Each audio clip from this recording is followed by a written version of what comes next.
The rifle blast echoed through the cabin as Clara Whitmore pulled the trigger, killing the first man through the door. Blood sprayed across splintered wood. Outside, 3 more killers circled the burning porch, sent by the monster who swore he'd drag her back to Boston in chains. 6 months ago, she couldn't even light a fire without crying. Now she reloaded with shaking hands, whispering the words her mountain husband taught her: breathe, aim, survive. This is the story of how the weakest woman in Colorado became the one thing her abuser never expected: dangerous. Stay until the end, hit like, and comment your city so I can see how far this story travels. The stagecoach rattled into Testament Creek on a Tuesday morning that felt like Judgment Day. Clara Whitmore pressed her face against the dust-caked window, watching the town materialize through the Colorado haze like something out of a fever dream. Wooden buildings leaned against each other like drunk men. Mud streets stretched between them, rutted deep enough to swallow a wheel. Everything looked temporary, as if the whole settlement might pack up and disappear overnight. Her corset dug into her ribs. The fancy Boston dress she'd worn for 3 weeks straight now hung on her frame like a burial shroud, stained with road dust and shame. Her hands wouldn't stop shaking. "Testament Creek," the driver shouted back. "End of the line, ma'am." End of the line. That's exactly what it felt like. Clara climbed down, legs trembling after days of rattling over mountain roads that barely deserved the name. Her boots, expensive leather, completely wrong for this place, sank into mud that smelled like horse manure and broken dreams. A small crowd had gathered, not to welcome her, to stare. She recognized the look in their eyes, the same look Victor's friends had given her at Boston parties, polite contempt wrapped in curiosity. Back then, they'd wondered what a wealthy man like Victor Ashcombe wanted with a plain, oversized woman like her. Now these frontier people wondered what kind of fool ordered a bride who clearly didn't belong. "That her?" someone muttered. "Can't be." Mercer asked for someone sturdy. "Look at those hands, never done a day's work." Clara's throat tightened. She wanted to scream that she'd worked plenty, just not the kind of work that left calluses. She'd managed Victor's household, planned his dinner parties, smiled through his rages, survived his fists. That was work. Brutal, soul-crushing work. But these people didn't care about that kind of survival. A Chinese woman in a practical canvas dress pushed through the crowd. Her face showed neither pity nor judgment, just assessment. "You Clara Whitmore?"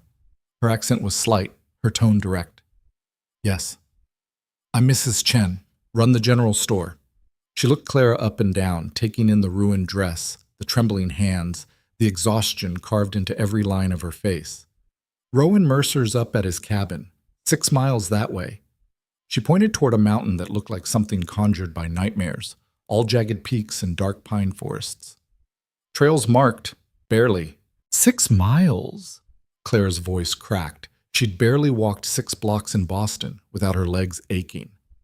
"On foot," Mrs. Chen added. "No horses make that climb with a rider. You carrying anything besides that carpet bag?" Clara shook her head. She'd left Boston with nothing but fake identity papers, 1 change of clothes, and a leather portfolio hidden at the bottom of her bag. Evidence of Victor's crimes that could destroy him if it ever reached the right people. Everything else she'd abandoned. "Then you better start walking." Mrs. Chen's expression softened just slightly. "Sun sets early this time of year. You want to reach that cabin before dark." "Is he—" Clara swallowed hard. "Is Rowan Mercer a decent man?" The crowd went quiet. Mrs. Chen considered the question carefully. "Decent? Maybe. Fair? Probably. Easy? Not even a little bit." She paused. "He's mountain people now. Been up there alone 3 years. Ordered a bride because he needs help surviving, not because he wants company. You understand the difference?" Clara understood perfectly. She'd been useful to Victor too, just in different ways. "I'll manage," she lied. Mrs. Chen didn't look convinced, but she stepped aside. The crowd parted like water, creating a path toward the trail that led up Blackstone Mountain. Clara picked up her carpet bag and started walking. Behind her, the whispers began immediately. "She'll be back by nightfall. If she makes it down at all, Mercer's going to send her packing the second he sees her. $10 says she doesn't last a week." Clara kept walking. She'd heard worse in Boston. Victor's friends had made similar bets about how long she'd last before he broke her completely. They'd all been wrong. The trail started easy enough, a clear path through scrub grass and scattered rocks. But within a quarter mile, it began climbing. Steep switchbacks carved into the mountainside, each turn revealing another impossible ascent. Clara's lungs burned. The thin mountain air felt like breathing through wet cloth. Her corset became a torture device, squeezing her ribs until black spots danced in her vision. She stopped to rest after the first mile, gasping like a landed fish. The town looked small below her now. Insignificant. The stagecoach was already rolling away, heading back toward Denver and civilization. Part of Clara wanted to run after it, screaming for them to wait. But Denver wasn't safe. Colorado wasn't safe. Nowhere was safe as long as Victor Ashcombe was alive and hunting her. She'd made her choice when she'd stolen those documents and run. When she'd answered an advertisement for mail-order brides using a false name and a fabricated history. When she'd climbed onto that stagecoach, leaving behind everything she'd ever known. There was no going back now. Clara forced herself to stand and keep climbing. The second mile was worse. Her thighs screamed with every step. Blisters formed inside her expensive boots, burst, and reformed. She had to stop every few hundred feet, bent double, fighting the urge to vomit. The third mile, she started bleeding. A sharp rock caught her palm when she stumbled, tearing through silk gloves that were already shredded. Blood ran down her wrist, mixing with sweat and dirt. She wrapped the wound in a strip torn from her petticoat and kept going. The fourth mile, she stopped feeling her feet entirely. Everything became mechanical. Step. Breathe. Step. Breathe. The carpet bag felt like it weighed 100 pounds. Her vision tunneled. The mountain seemed to tilt sideways. She collapsed twice. Both times, she forced herself back up. Because if she stayed down, she'd die. Not from the mountain, from what waited below. Victor would find her eventually. His money could reach anywhere. His rage was patient and thorough. The only safety was forward. The fifth mile, the trail nearly killed her. A narrow ledge cut across a sheer cliff face, barely wide enough for one person. On the left, granite wall.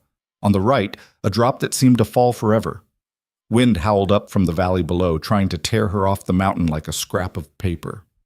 Clara pressed herself against the rock wall, inching forward. Her legs shook so badly she could barely control them. One wrong step and she'd plunge into nothing. Halfway across, her foot slipped. She caught herself on a jutting rock, fingers screaming as they dug into stone. For a long moment she hung there, half suspended over empty air, too terrified to move. Then something inside her turned cold and hard. Victor's voice echoed in her memory. "You're weak, pathetic. You die without me." "Fuck you," Clara whispered. She pulled herself back onto the ledge and kept going. The sixth mile took her into forest. Tall pines that blocked out the sun, turning the world into shadow. The trail became harder to follow here, just a faint path through undergrowth and fallen logs. Clara stumbled forward, operating on pure stubbornness now. Blood soaked through her boots. Her dress hung in tatters. She'd lost one glove somewhere on the cliff and couldn't remember where. When the cabin finally appeared through the trees, she almost walked past it. It was small, rough-hewn from logs that still had bark clinging to them. A stone chimney jutted from one end, leaking thin smoke. A porch sagged across the front, cluttered with tools, furs, and supplies. Everything looked hard-used and practical. A man stood on the porch, watching her approach. Rowan Mercer. He was bigger than Clara expected, tall and broad-shouldered, with the kind of build that came from years of splitting wood and hauling water. His face was weathered, lined from sun and wind. Dark hair fell past his collar, and a thick beard covered the lower half of his face. He wore buckskin pants, a rough wool shirt, and an expression that could have been carved from the same granite as his mountain. Clara stopped at the edge of the clearing, swaying on her feet. They stared at each other for a long moment. "You the bride?" His voice was rough, like he didn't use it much. "Yes." Clara's voice came out as a whisper. She cleared her throat and tried again. "Clara Whitmore." "You're late. Expected you yesterday." The stagecoach broke down in... She stopped. He didn't care. "I'm here now." Rowan looked her over slowly, taking in every detail. The ruined dress, the bleeding hands, the mud-caked boots, the exhaustion so deep it showed in the slump of her shoulders. His jaw tightened. "This is a mistake," he said flatly. Clara's heart sank, but she kept her chin up. The marriage broker said, I know what I told the broker. I needed someone who could survive up here, someone strong. He gestured at her with something close to disgust. Look at you. You can barely stand. I made it up here, didn't I? Barely. He crossed his arms. You'll be dead before first snow. This mountain doesn't care about determination. It only cares about capability. Then teach me. The words came out fiercer than Clara intended. You think I don't know I'm wrong for this? I know. Everyone knows. The whole town made bets on how fast I'd fail. She took a shaking step forward. But I'm here. I walked 6 miles up this mountain with nothing but a carpet bag and bleeding feet. So either teach me to survive or send me back down. But don't stand there and tell me what I can't do before I've even tried. Rowan's expression didn't change, but something flickered in his eyes. Surprise, maybe. You have any useful skills? He asked. Clara almost laughed. Useful skills. Could she plan a 12-course dinner party? Yes. Manage household staff? Absolutely. Navigate Boston society while hiding bruises under long sleeves? She was an expert, but none of that mattered here. I can read and write, she said finally. I can sew. I can cook, though probably not what you're used to. I can learn. Can you shoot? No. Hunt? No. Trap, fish, skin a deer? No. Claire's voice hardened. But I can follow instructions, and I don't quit. Rowan studied her for another long moment, then sighed heavily, a sound of deep resignation. Contract says we're married on paper soon as you arrived. That still stands? Yes. Then here's how this works. I need help surviving winter. Food, firewood, water, maintenance. You pull your weight, you stay. You don't, you leave. Simple. What about... Clara hesitated. What about the marriage part? What about it? I mean, do you expect... She couldn't finish the sentence. Understanding crossed Rowan's face. No. This is a work arrangement. Nothing more. You get your own space, I get mine. We both survive winter. Come spring, we figure out what happens next. Relief flooded through Clara so powerfully, her knees almost buckled. After 3 years of Victor forcing himself on her whenever he pleased, treating her body like property he owned, the idea of a marriage without that horror felt like salvation. That's acceptable, she managed. Good. Put your bag inside, then we start work. Now? But Now. Rowan turned toward the door. Sun's already low. We've got 2 hours before dark, and you need to learn where the water is. Clara wanted to collapse on the porch and sleep for a week. Her entire body screamed for rest, but she could see the test in Rowan's eyes. He expected her to fail immediately to prove him right about her weakness. She picked up her carpet bag and followed him inside. The cabin was one room, divided roughly into sections. A fireplace dominated one wall, with cooking supplies scattered around it. A rough table and 2 chairs sat in the center. Sleeping areas flanked the other walls. One was clearly Rowan's, cluttered with furs and weapons. The other was empty except for a thin mattress on a wooden frame. Everything smelled like wood smoke and leather. That's yours. Rowan pointed at the empty sleeping area. Don't have much in the way of blankets to spare, so you'll need to stay close to the fire. Clara set down her bag, biting back a dozen questions about where to wash, where the privy was, how anything worked. She'd figure it out. Water? She said instead. Rowan grabbed 2 wooden buckets from beside the door and shoved them at her. Creeks down the slope about 50 yards east. Follow the sound. Fill these. Bring them back. Don't spill. That's it? That's it. He crossed his arms, waiting. Clara took the buckets and walked outside. Finding the creek was easy enough. She could hear it running somewhere below the cabin. But the slope was steep and covered in loose rocks. Carrying empty buckets down was manageable. Carrying full buckets back up turned into a nightmare. Water sloshed over the sides with every step. The buckets were heavier than they looked, dragging at her arms until her shoulders burned. Halfway up the slope, she slipped on wet rocks and went down hard, both buckets spilling across the ground. Clara sat in the mud, water soaking through her already ruined dress, and wanted to cry. But crying was what Victor expected. Crying was what weak women did. She wasn't weak, not anymore. She hauled herself up, grabbed the buckets, and went back down to the creek. The second attempt went better. She made it 3/4 of the way before slipping again, losing half the water. The third time, she reached the cabin with both buckets mostly full. Rowan was sitting on the porch, whittling a piece of wood. He glanced at the buckets, then at her mud-soaked dress. "Took you long enough." "I fell." "I know. Heard the racket." He set down his knife. "You'll need to do that twice a day, morning and evening. More if we're cooking or washing." Clara set down the buckets, her arms trembling. "What else?" "Tonight?" "Nothing. You look dead on your feet." "I can keep working." "No, you can't." He stood, looking down at her with something that might have been pity. "You pushed yourself getting up here. Now you need to recover, or you'll be useless tomorrow." "I'm not." "Go inside. There's leftover stew in the pot. Eat something, then sleep." When Clara didn't move, his voice hardened. "That's not a suggestion." Too exhausted to argue, Clara went inside. The stew was barely warm, but it tasted better than anything she'd eaten in weeks. She forced down 2 bowls, then collapsed onto the thin mattress without even removing her boots. Sleep took her instantly. She woke in darkness, disoriented and terrified. For a moment, she forgot where she was. Panic surged through her. Victor was coming. She had to run. She had to hide. Then memory returned. The cabin. The mountain. Rowan. Across the room, she could see him lying on his own bed, breathing steadily. The fire had burned down to embers, painting everything in dim red light. Clara forced herself to breathe slowly. She was safe. For now. Outside, the mountain whispered in wind and rustling pine. And somewhere far below, in cities she'd never see again, Victor Ashcombe was looking for her. The next morning started before dawn.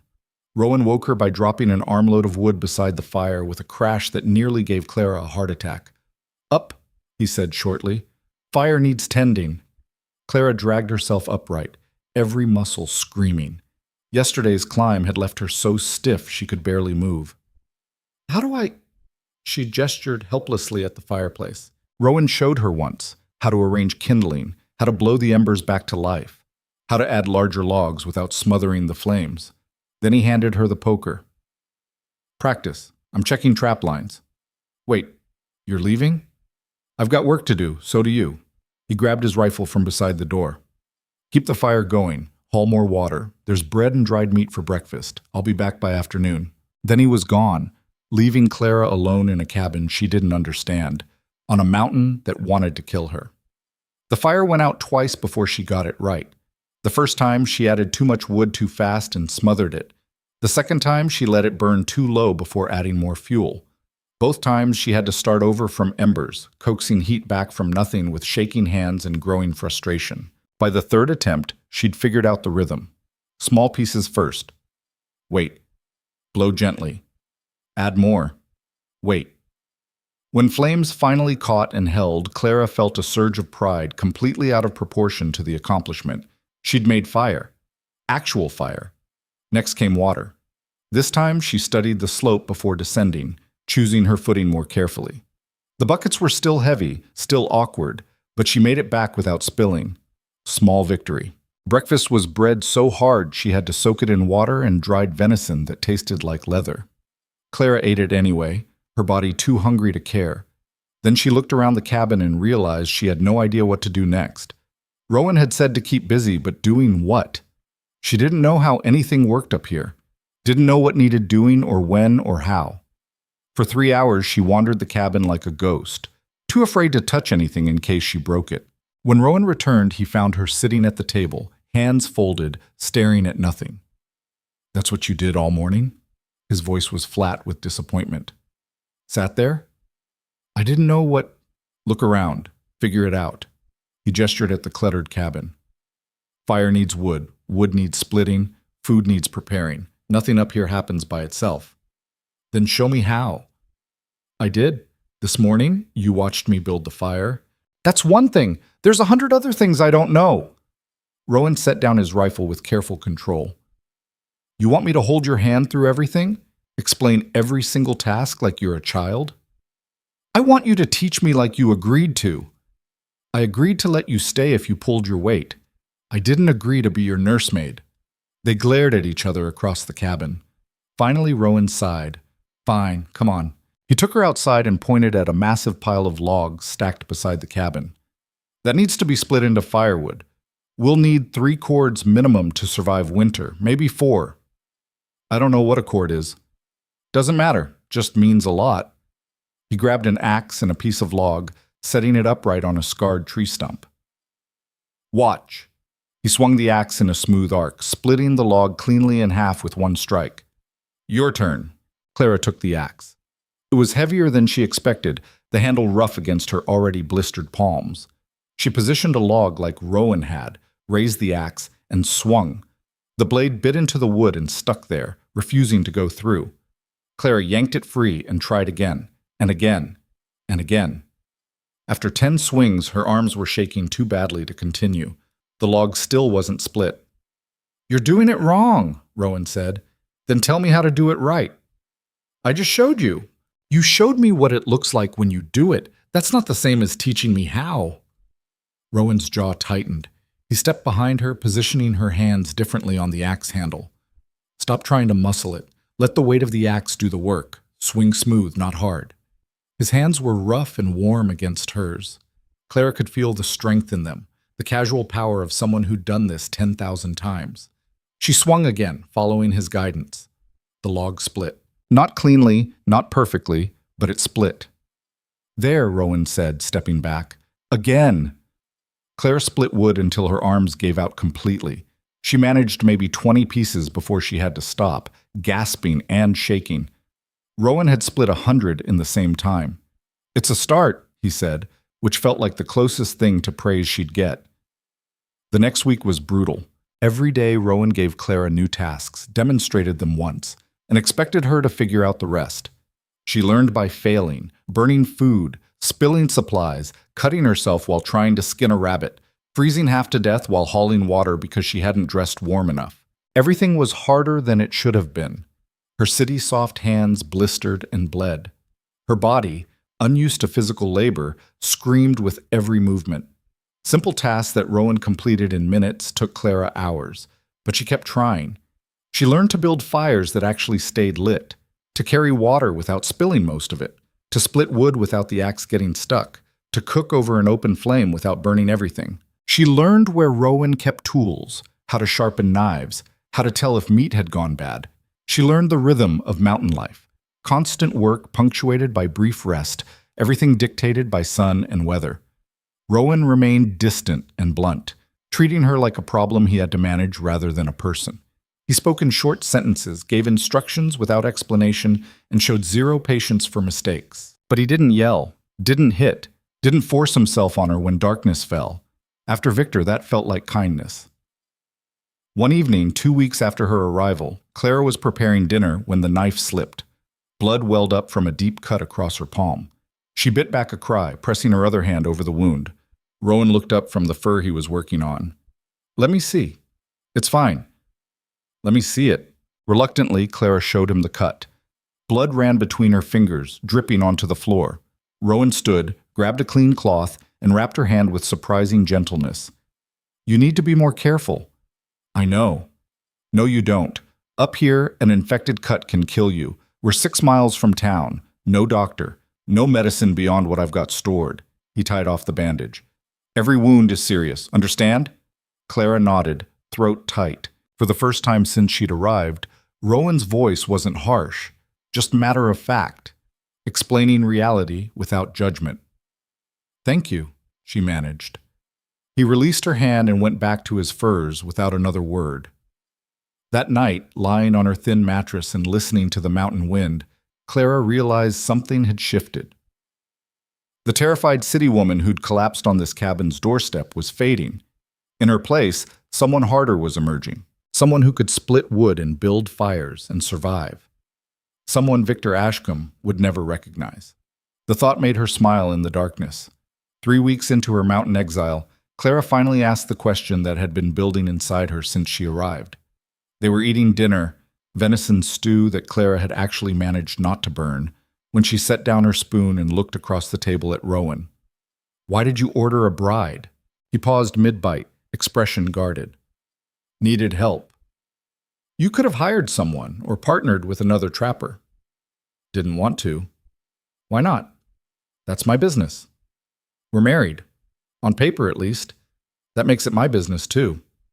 Rowan set down his own spoon, jaw tight. For a long moment, Clara thought he wouldn't answer. Then he spoke, voice carefully neutral. Had a partner once, 5 years ago. Man named Jack Halloran. We trapped together, split everything 50-50, watched each other's backs. He stared at the fire. One spring, prices for furs dropped hard, barely made enough to cover supplies. Jack suggested we pool our money, invest in equipment, make it back the next season. What happened? He took everything we had and disappeared, left me with nothing but debts and a reputation for being a fool. Rowan's voice hardened. Trusting people is a mistake. They'll take what they can and leave you with nothing. Clara understood that feeling better than he knew. So you ordered a wife instead of finding a partner. A contract is clearer than friendship. Terms are set. No room for betrayal. You really believe that? Clara asked quietly. That everyone will betray you? Everyone I've trusted has. They sat in silence for a while, the fire crackling between them. Finally, Clara spoke again. I was married before, in Boston. Rowan's eyes snapped to her face. The broker said, I lied on the application, used a false name, false history. She met his gaze steadily. My husband's name was Victor Ashcombe, wealthy businessman, powerful family. To everyone outside our house, he was charming, successful, generous. And inside? Inside, he was a monster. The word hung in the air like smoke. Claire had never said it out loud before, never admitted to anyone what Victor really was. In Boston, people didn't talk about such things. Women endured in silence, smiled through bruises, and pretended everything was fine. But she was done pretending. He hurt you. Rowan's voice was flat, but something dangerous flickered in his eyes. For 3 years.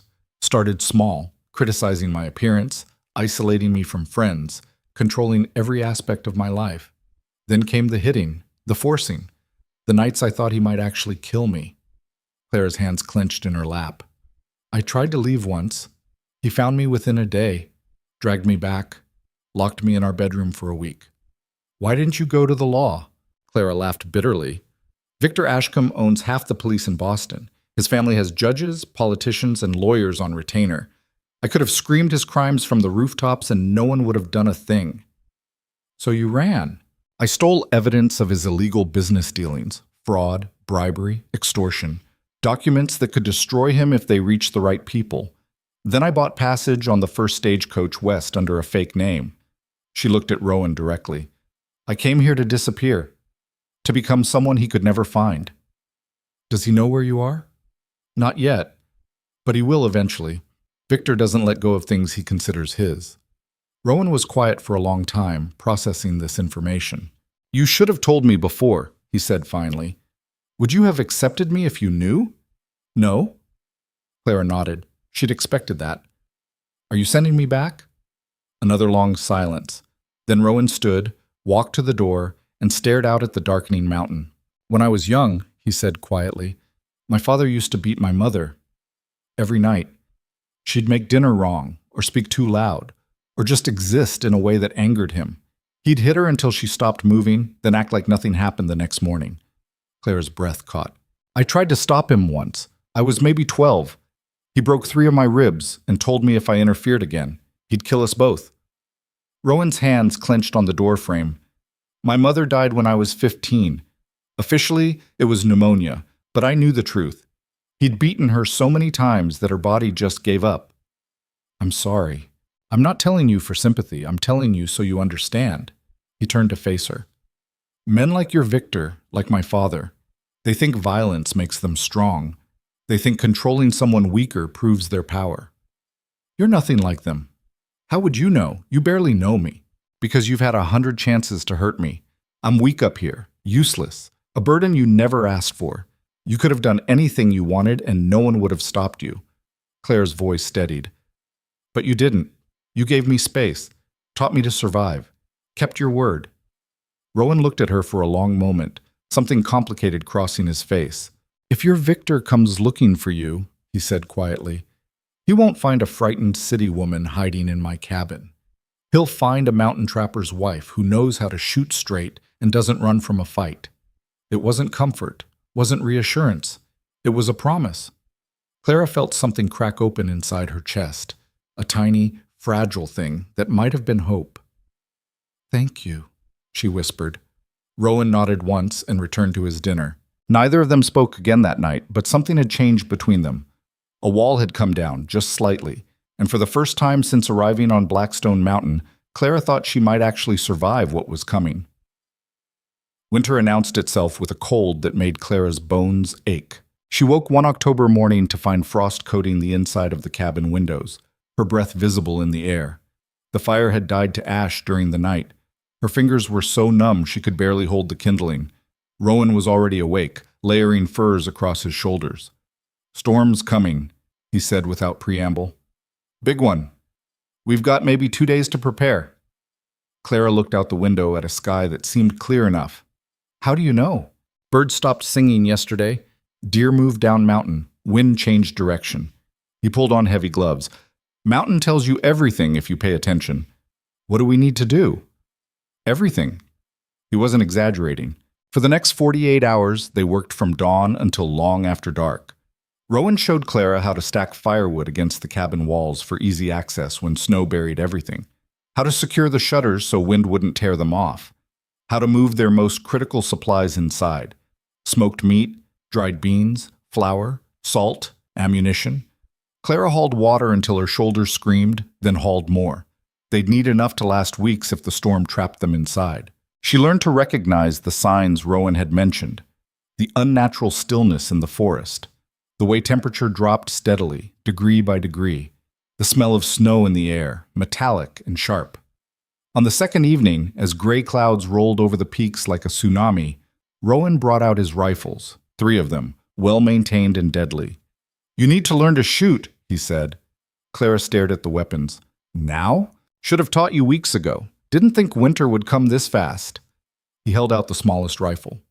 "This one's yours. Lighter, easier to handle." The weight of it in her hands felt wrong, foreign. In Boston, ladies didn't touch weapons. Violence was something men inflicted, not something women prevented. But she wasn't a Boston lady anymore. Rowan took her outside to a cleared area behind the cabin. He set up 3 pieces of wood at varying distances. "First rule," he said, "treat every gun like it's loaded and ready to kill you. Second rule, never point it at anything you don't intend to shoot. Third rule, when you shoot, shoot to kill. Wounding something up here just makes it suffer." He showed her how to load, how to position the rifle against her shoulder, how to sight down the barrel. "Breathe steady. Squeeze the trigger slow. Don't jerk it." Clara's first shot went wide, missing the target by several feet. The recoil slammed into her shoulder hard enough to bruise. Again. She fired until her shoulder was purple and her ears rang from the noise. Out of 20 shots, she hit the target twice. "That's terrible," she said, frustrated. "That's expected. Keep practicing." The storm hit that night. Clara had never experienced anything like it. Wind screamed around the cabin like something alive and furious, shaking the walls until she thought the whole structure might collapse. Snow fell so thick she couldn't see 3 feet beyond the windows. Temperature plummeted until even standing next to the fire felt barely warm enough. The noise was constant: howling wind, cracking trees, snow hissing against the shutters. Rowan sat by the fire, sharpening knives with mechanical precision. He seemed unbothered by the chaos outside. Clara sat across from him, trying to keep her hands steady while mending a torn shirt. The violence of the storm made her chest tight with memories she didn't want. Victor's rages had felt like this: unpredictable, overwhelming, inescapable. "You afraid of storms?" Rowan asked, not looking up from his work. "No, just—" Clara stopped. "They remind me of other things. Your husband." It wasn't a question. She nodded. "He'd get angry like this. Sudden, explosive. I never knew what would trigger it. A cold dinner, a misplaced book. Sometimes just my presence." Rowan's knife stilled against the whetstone. "First few months after I left home," he said quietly. "Every loud noise made me flinch. Thought it was my father coming back somehow. Took years before I stopped waiting for the hit." Clara looked at him, surprised by the admission. "Does it ever stop? The fear?" "No, you just get better at carrying it." They sat in silence while the storm raged outside. 2 people who understood that some scars never fully healed. The blizzard lasted 3 days. By the time it ended, snow had buried the cabin to the windowsills. Drifts piled 10 feet high in some places. The world had turned into endless white, broken only by dark pines bent under the weight. Rowan dug them out with a shovel, carving narrow paths to the woodpile and the creek. Clara helped, though her city-soft muscles protested every shovelful. "Winter started early this year," Rowan said, surveying the landscape. "Means it'll be long and brutal." "How long?" 5 months, maybe 6. 6 months trapped on this mountain with nothing but snow and cold and the constant work of survival. Clara's stomach clenched. But she'd made her choice. There was no going back. The weeks that followed established a rhythm that became their lives. Every morning, Clara woke before dawn to rebuild the fire. She'd learned that letting it die completely meant hours of work to restart it, so she'd trained herself to wake periodically through the night to add wood. After the fire came water. The creek had frozen, so Rowan showed her how to break through ice with an axe, chip out chunks, and melt them in the big pot. It took twice as long to get half as much water.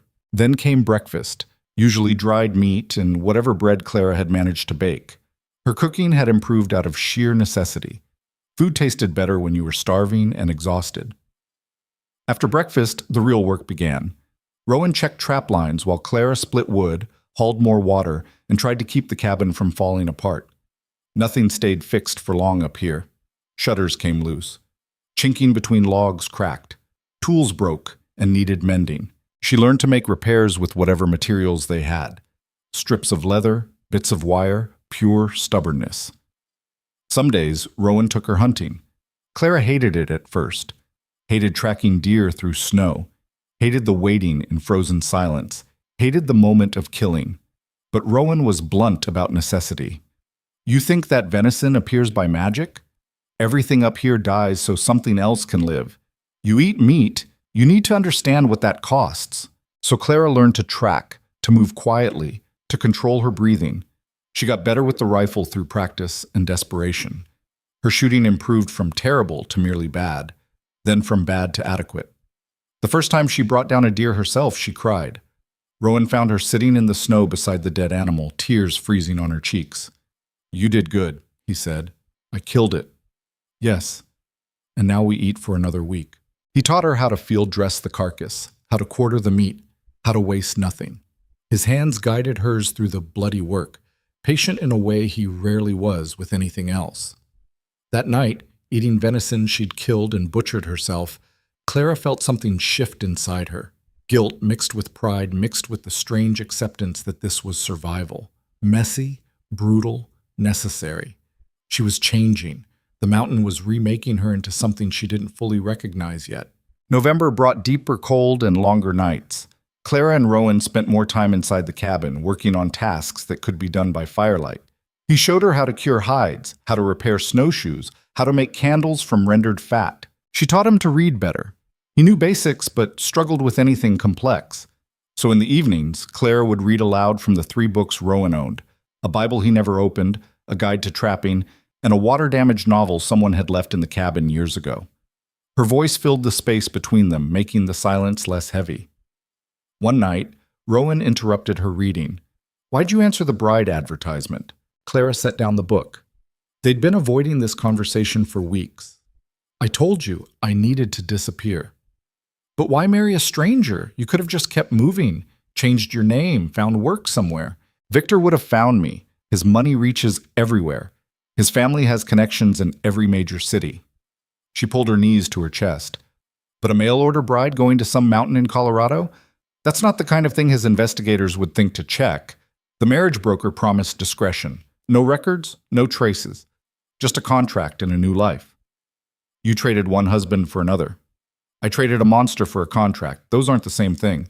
Rowan poked at the fire, not looking at her. "What if I'd been like him?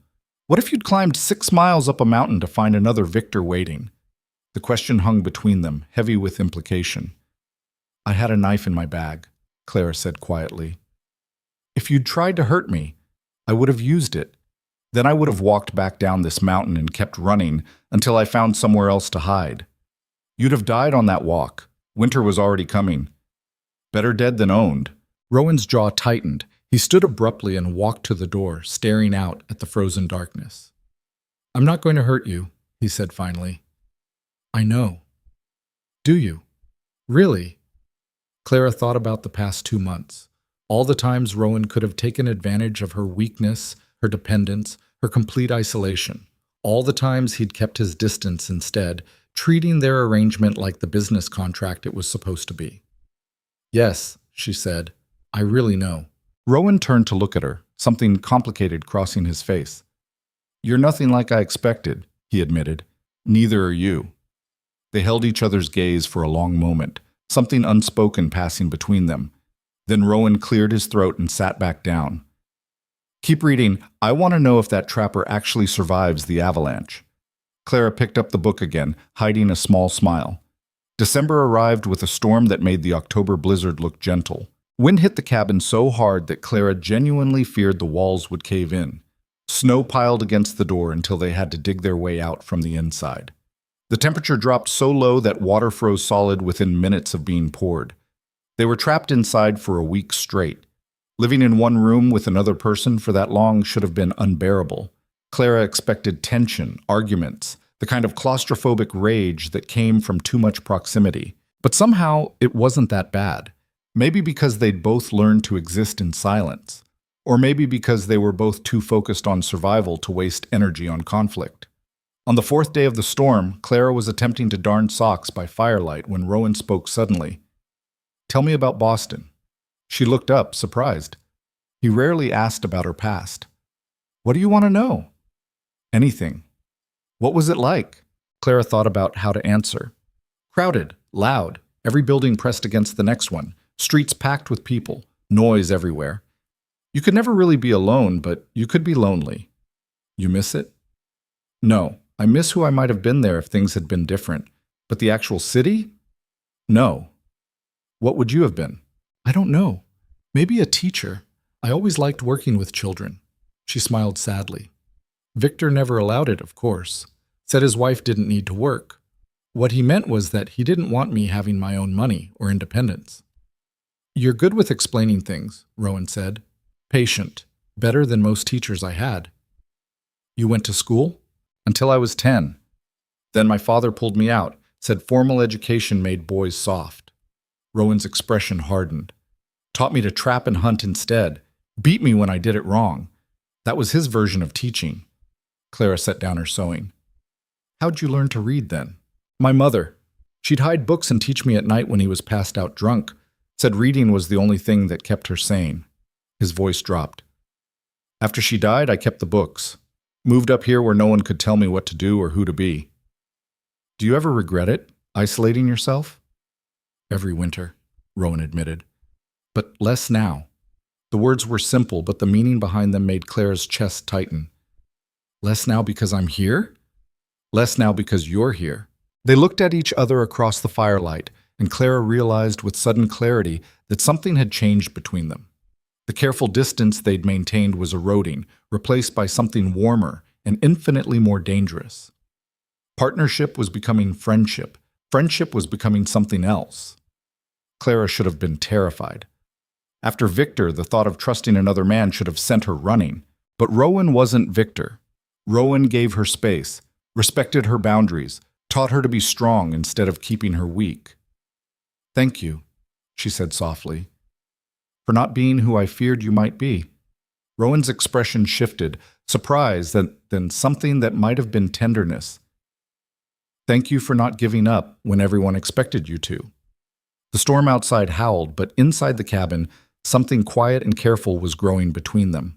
By January, Clara had become someone she barely recognized. Her hands were calloused and scarred. Her body had changed. Softer places replaced by muscle. City-pale skin weathered by wind and cold. She could split a week's worth of wood without stopping, carry full water buckets up that treacherous slope without spilling, shoot a deer at 50 yards. The frightened woman who'd collapsed on Rowan's porch had been burned away by necessity and cold and relentless work. One afternoon, after bringing down a rabbit with a single clean shot, Clara stood in the snow and realized she felt powerful. Actually powerful. Not the fake confidence Victor had stripped away, but real capability earned through effort and survival. She'd done this. Become this. The mountain hadn't broken her. It had forged her into something stronger. That night, she and Rowan were preparing dinner when he suddenly spoke. "You're different." Clara looked up from the pot she was stirring. "Different how?" "Harder, stronger, more," he struggled for the word. "Present. Like you're actually here now instead of just hiding." "I am here." "You weren't before." "Not really. You were running so hard from your past that you couldn't see anything else." Clara considered this. He was right. For months, she'd been operating on pure survival instinct, too focused on not dying to think about actually living. "And now?" she asked. "Now you look like someone who might stay even if you had other options." The statement hung between them, loaded with implication. "Would you want me to stay?" Clara heard herself ask. "After winter, I mean, when the contract could end." Rowan set down the knife he'd been using to cut meat. His expression was careful, guarded. "That depends on what you want." "I asked first. And I'm saying it doesn't matter what I want if you're planning to leave anyway." "I'm not planning to leave." The words came out before Clara fully thought them through, but once spoken, she realized they were true. She wasn't planning to leave. Somewhere between splitting wood and hauling water and learning to shoot, this isolated cabin on this brutal mountain had become more home than anywhere she'd lived in Boston. Rowan's expression shifted. "You mean that?" "Yes. Even though the contract—" "I don't care about the contract anymore." Clara took a step toward him. "I care about whether you want me here beyond what some paper says." Rowan looked at her for a long moment, something intense and unreadable in his eyes. "I want you here," he said finally. "I've wanted you here since you refused to quit after that first week, since you proved everyone wrong about how long you'd last." He paused. "I just didn't think you'd want to stay with someone like me." "Someone like you?" "Broken. Isolated. Terrible at talking about anything that matters." Clara couldn't help but laugh. A real laugh, not the nervous false thing she'd perfected in Boston. "Rowan, I'm a woman running from a violent husband with evidence of his crimes hidden in her carpet bag. I have nightmares most nights. I still flinch when you move too fast. We're both broken." "That doesn't bother you?" "Why would it? Broken things can still work. They just work differently." Something cracked in Rowan's carefully controlled expression. Before Clara fully processed what was happening, he'd crossed the distance between them. "I want to kiss you," he said, voice rough, "but I need you to say it's okay first." Clara's heart hammered against her ribs. Part of her wanted to step back, to protect herself, to remember that trusting men led to pain, but Rowan wasn't asking to take. He was asking permission. "It's okay," she whispered. He kissed her carefully, like she might break. His hand stayed at her waist, not grabbing or controlling, just holding. Clara had forgotten that touch could be gentle, that kisses could ask instead of demand, that physical intimacy could feel like a choice rather than an obligation. When they pulled apart, she was shaking. "You all right?" Rowan asked, concern clear in his voice. "Yes, Clara took a breath. "I just need to go slow." "We can go as slow as you need, or not go anywhere at all." "Whatever you want." Clara looked up at this mountain man who'd somehow become the safest person in her world. "I want to try," she said. "I want to see what this could be without fear in the way." Rowan pulled her close, and Clara let herself lean into the embrace. Outside, January wind screamed across the mountain. Inside, something fragile and important was beginning to grow. That night, for the first time since arriving, Clara slept without nightmares. February brought the worst weather yet. Relentless storms that buried the cabin under snow measured in feet rather than inches. Food supplies ran lower than Rowan had anticipated. The constant cold was exhausting, draining energy just to stay warm. But Clara and Rowan faced it together. They fell into a new rhythm, one that included casual touches, shared smiles, conversations that lasted long into the night. Rowan was still blunt and rough around the edges, but Clara was learning to read the softness beneath his hard exterior. One evening, as they sat by the fire after a particularly brutal day, Clara asked the question that had been building for weeks. "What happens when Victor finds me?" Rowan had been half asleep, but the question snapped him alert. "What makes you think he will?" "Because I know him. He doesn't let go. Right now, his investigators are probably checking every Western territory, every town, every marriage record. Eventually, someone will remember a woman matching my description arriving in Testament Creek. Then we deal with it when it happens. How? He'll bring men, money, lawyers. He'll claim I'm his runaway wife, that you kidnapped me. The law will believe him over us. Rowan was quiet for a moment, staring into the flames. When I was in the army, he said finally, we had a saying. You don't fight a bear on open ground. You choose terrain that favors you. He looked at Clara. Victor thinks like a city man. Everything's about money and power, and who has the most resources. But up here, resources don't matter as much as skill, knowledge, willingness to do what's necessary. You're saying we could fight him. I'm saying this mountain is my territory. I know every trail, every cliff, every place where one person could hold off a dozen. His expression hardened. If your Victor wants to come up here and try to take you, he can try, but he won't succeed. Clara felt something fierce and protective stir in her chest. Not fear this time, something closer to defiance. You'd really fight for me? Risk everything? Rowan reached out, tucking a strand of hair behind her ear. Clara, you've become more than a contract, more than a convenience. He struggled with the words. You're mine. Not in the way Victor owned you, in the way that you chose this place, chose this life, chose me. And I'll be damned if I let anyone take that away. Tears pricked Clara's eyes, but they weren't sad tears. I choose you too, she said. I choose this. Rowan kissed her again, deeper this time, and Clara felt the last walls around her heart begin to crumble. They made love that night, slowly and carefully, with Rowan checking in constantly to make sure Clara was okay. It was nothing like the brutal, selfish encounters with Victor. This was mutual, gentle, focused on connection rather than control. Afterward, lying tangled together under furs, Clara felt something she thought Victor had destroyed forever. Hope. March brought the first hints of spring, longer days, slightly warmer temperatures, the sound of water running beneath ice. Clara and Rowan began making plans for what came next. They'd need to ride down to Testament Creek, make their marriage official beyond the mail-order contract, stock up on supplies, maybe even think about planting a garden near the cabin. The future felt possible in ways it never had before. Clara was outside one morning, checking the traps Rowan had taught her to set, when she noticed something wrong. Footprints in the melting snow. Too many of them, too fresh. Someone had been watching the cabin. Her heart stopped. She ran back, bursting through the door. Rowan!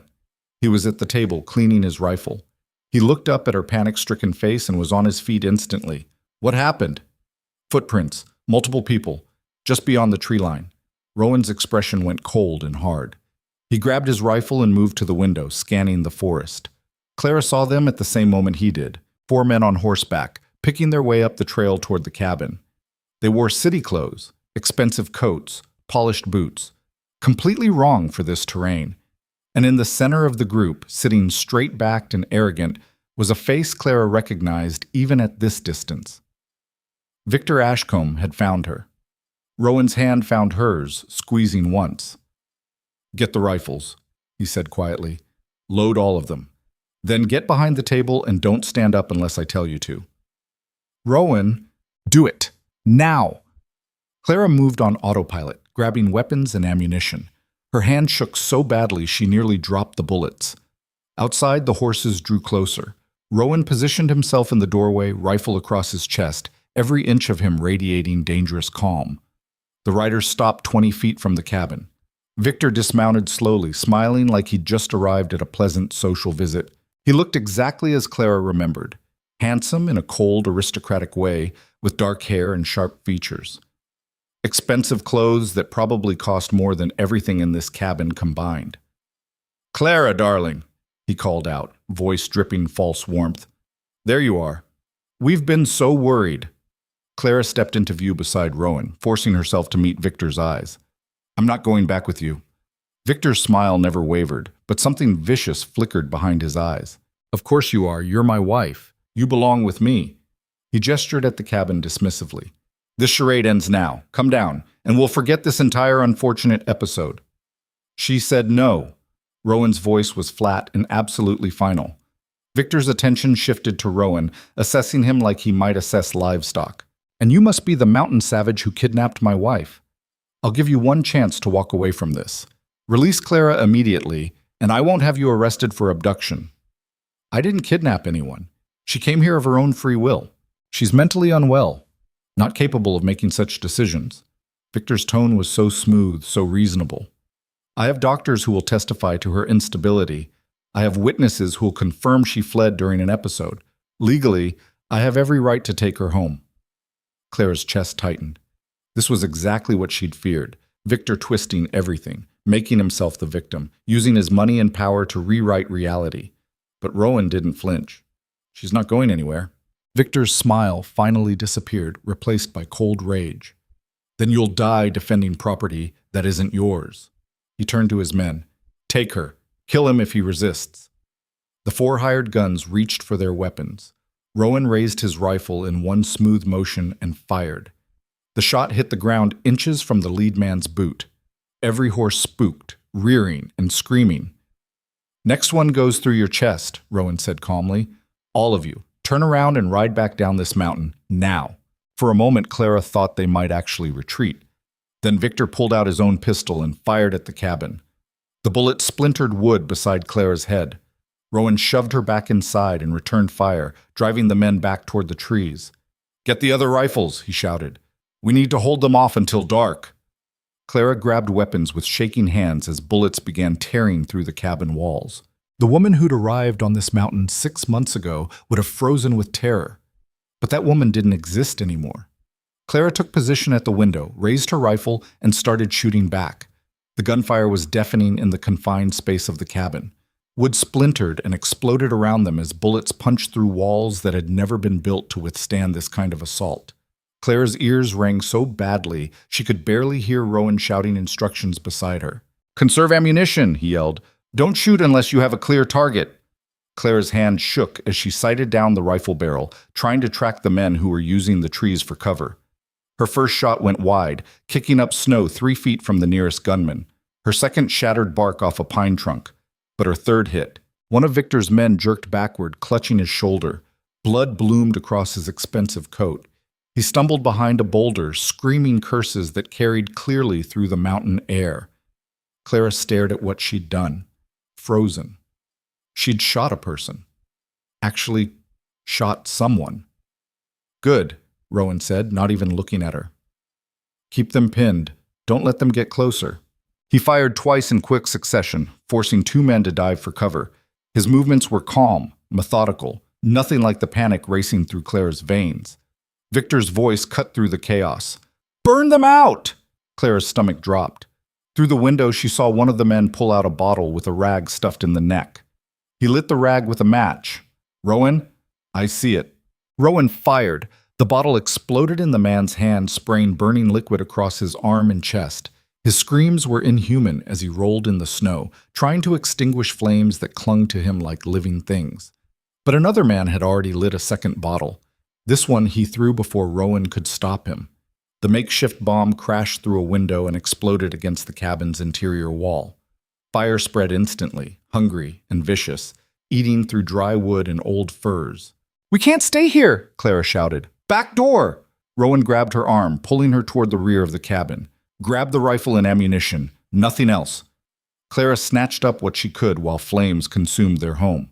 Heat seared her face. Smoke filled her lungs. Everything they'd built together was burning. Rowan kicked open the back door, and they burst into the forest behind the cabin, bullets chasing them through the trees. Clara ran without thinking, following Rowan's lead as he plunged deeper into terrain she barely knew. Branches whipped her face. Snow-hidden roots tried to trip her. Behind them, men were crashing through the undergrowth in pursuit. This way! Rowan veered left, heading up a steep slope covered in loose shale. Clara's legs screamed as she climbed, lungs burning from exertion and smoke inhalation. The rifle felt impossibly heavy. She could hear the men getting closer, their shouts echoing off the rocks. Rowan led her to a narrow gap between 2 massive boulders, barely wide enough for one person at a time. They squeezed through just as their pursuers reached the base of the slope. On the other side was a small cave, more like a deep crack in the mountain than proper shelter, but it was defensible. In here! Rowan gasped, shoving her into the opening. Get to the back. Stay low. Clara wedged herself into the deepest part of the cave while Rowan took position at the entrance, rifle ready. The first man who tried to squeeze through the gap died before he cleared the opening. Rowan's shot took him in the chest at point-blank range. The body fell backward, blocking the entrance. "Back off!" Rowan shouted. "Next one dies the same way!" Victor's voice came from somewhere beyond the rocks. "You can't hide forever, Mercer. We'll starve you out or smoke you out. Either way, Clara comes with me." "Like hell she does!" Clara surprised herself by shouting back. Her voice was hoarse from smoke, but stronger than she'd expected. "I'd rather die up here than spend one more day as yours." Silence. Then Victor laughed, a sound empty of any real humor. "Still so dramatic, darling. You always did have a flair for theatrics." His tone shifted, became almost gentle. "But we both know how this ends. You'll run out of options eventually. You'll get hungry, cold, desperate. And when you do, I'll be waiting. I'm always waiting." The words sent ice through Clara's veins because they were true. Victor had infinite patience when it came to owning things. He'd waited 3 years to break her spirit completely in Boston. He could wait weeks to trap her on this mountain. Rowan caught her eye in the dim cave light, his expression grim.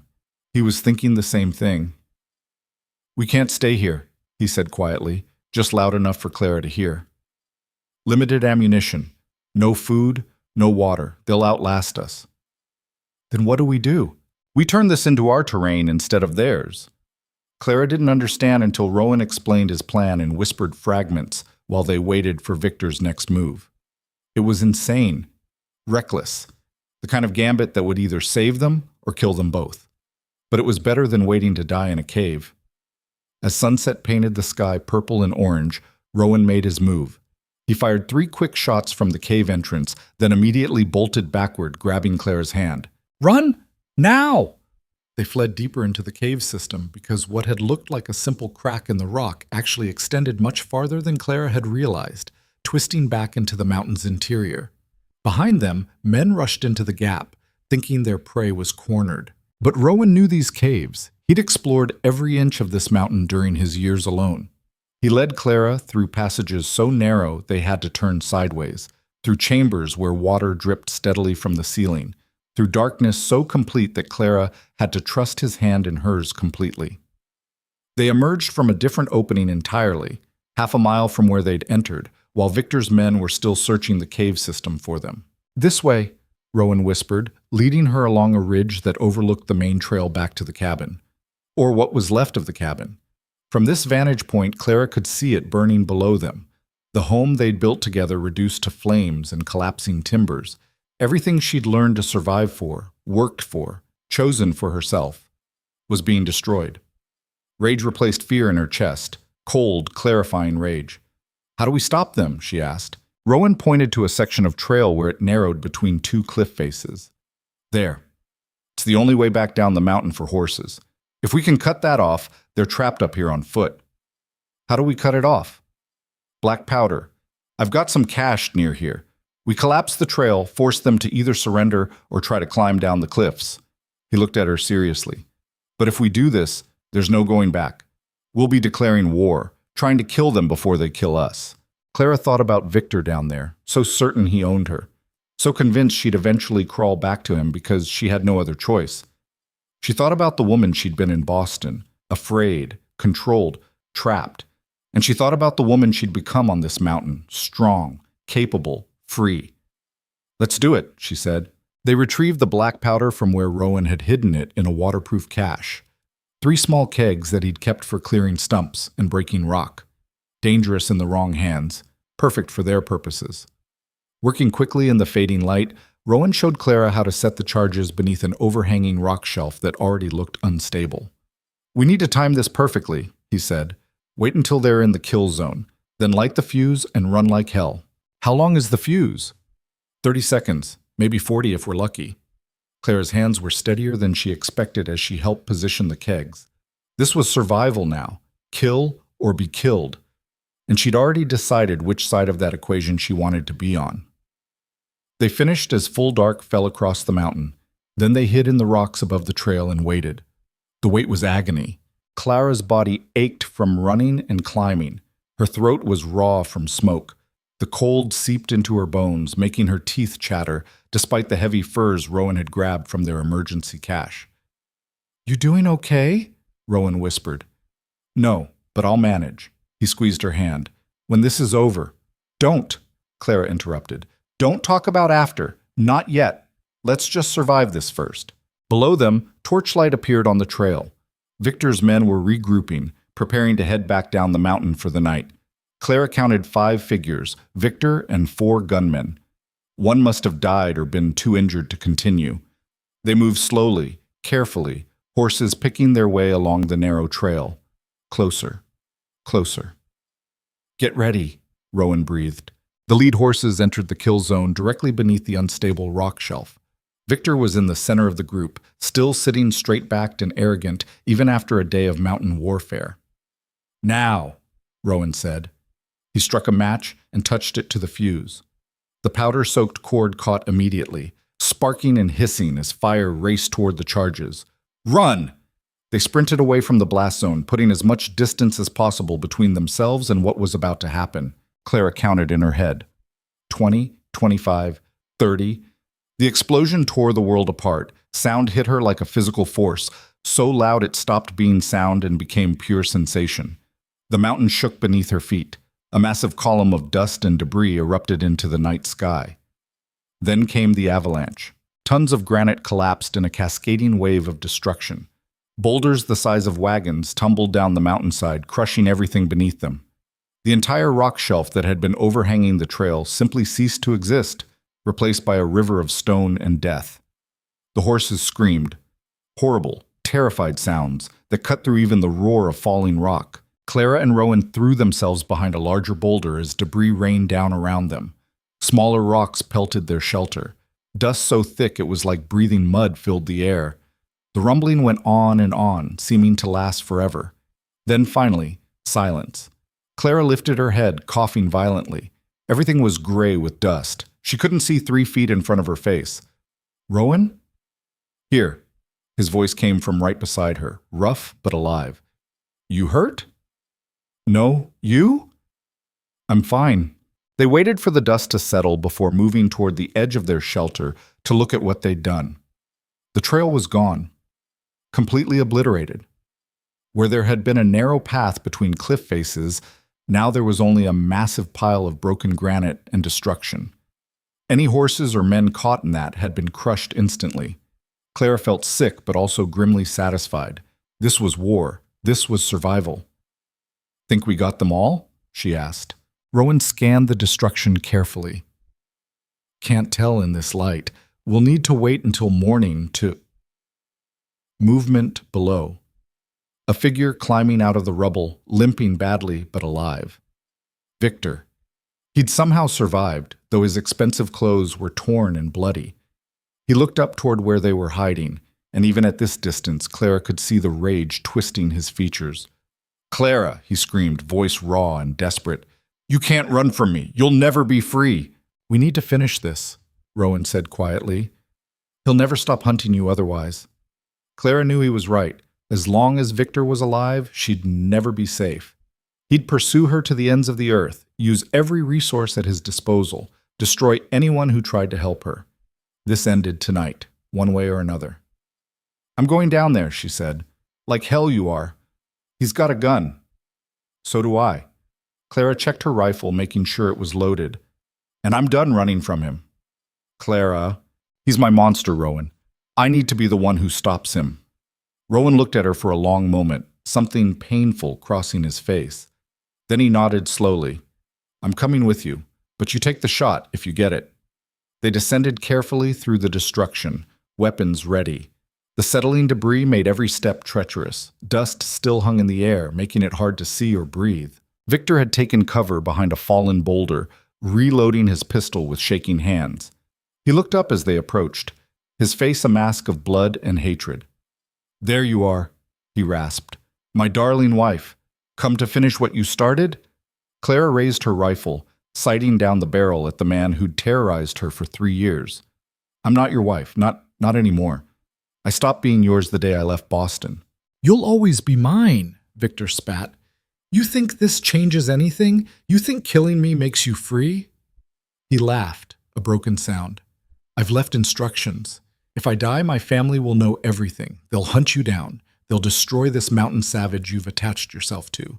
You'll spend the rest of your life in prison for murder. I have your documents, Clara said calmly. Every illegal deal, every bribe, every crime you committed. I've had them hidden since the day I left.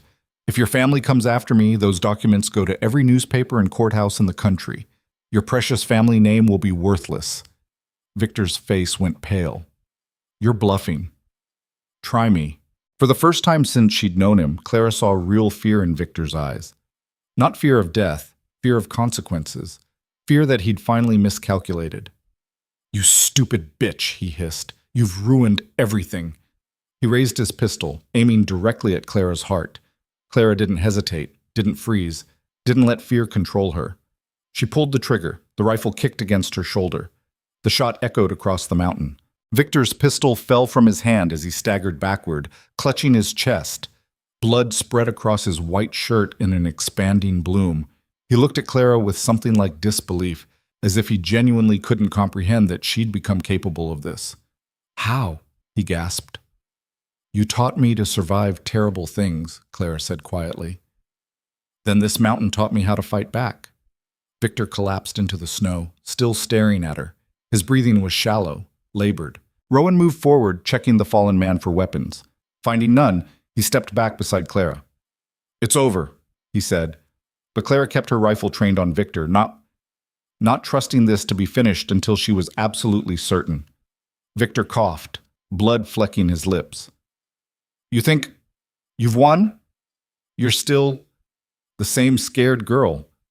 I'm married, still weak, still... No, Clara interrupted. That girl died on this mountain. You're looking at someone else now. Victor tried to say something else, but his words dissolved into wet coughing. His eyes glazed over. His chest stopped moving. Clara stood there for a long moment, rifle still raised, making absolutely sure. Then, finally, she lowered the weapon. Victor Ashcombe was dead. The man who'd controlled her life, beaten her, hunted her across the country, dead in the snow on a mountain he should never have climbed. She waited for relief, for joy, for some sense of triumph. Instead, she just felt empty and exhausted. Clara? Rowan's hand found her shoulder. You okay?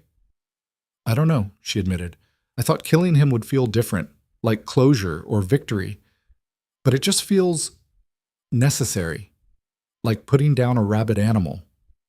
That's all it was, necessary. Clara turned to look at Rowan, this man who'd become everything Victor had pretended to be, strong without cruelty, protective without possession, caring without control. What do we do now? We check for survivors, make sure none of his men escaped. Then we head to Testament Creek and tell Sheriff Boone what happened. They'll arrest me. Maybe. But you've got the evidence to prove what Victor was, and you've got me to testify that he attacked first. Rowan pulled her close. We'll face this together, whatever comes. Clara leaned against him, letting herself take comfort from his solidity. Around them, the mountain was silent except for wind moving through the pines. The cabin they'd built together was destroyed. The life they'd started to create was shattered. But they were alive. And Victor was dead. Everything else they could rebuild. They spent the next hour searching the avalanche site by torchlight. They found 2 of Victor's men dead, crushed beneath tons of rock. A third was badly injured but alive, pinned under a fallen boulder. Rowan freed him despite Clara's protests. We're not murderers, Rowan said firmly. We defend ourselves. We don't execute wounded men. The injured man was in no shape to cause trouble. Rowan bound his wounds and left him with blankets and water, promising to send help from Testament Creek. The 4th gunman they never found, either buried too deeply under the avalanche or he'd escaped down the mountain in the chaos. As dawn broke across the peaks, Clara and Rowan began the long walk down to Testament Creek, carrying their rifles and the leather portfolio of evidence that had started all of this. The descent was harder than Clara's initial climb had been, months ago. Her body was battered and exhausted. Every step sent pain shooting through overtaxed muscles. But this time, she wasn't alone. Rowan walked beside her, matching her pace, supporting her when she stumbled. They didn't talk much. There wasn't much to say that hadn't been communicated through gunfire and explosions and the shared act of survival.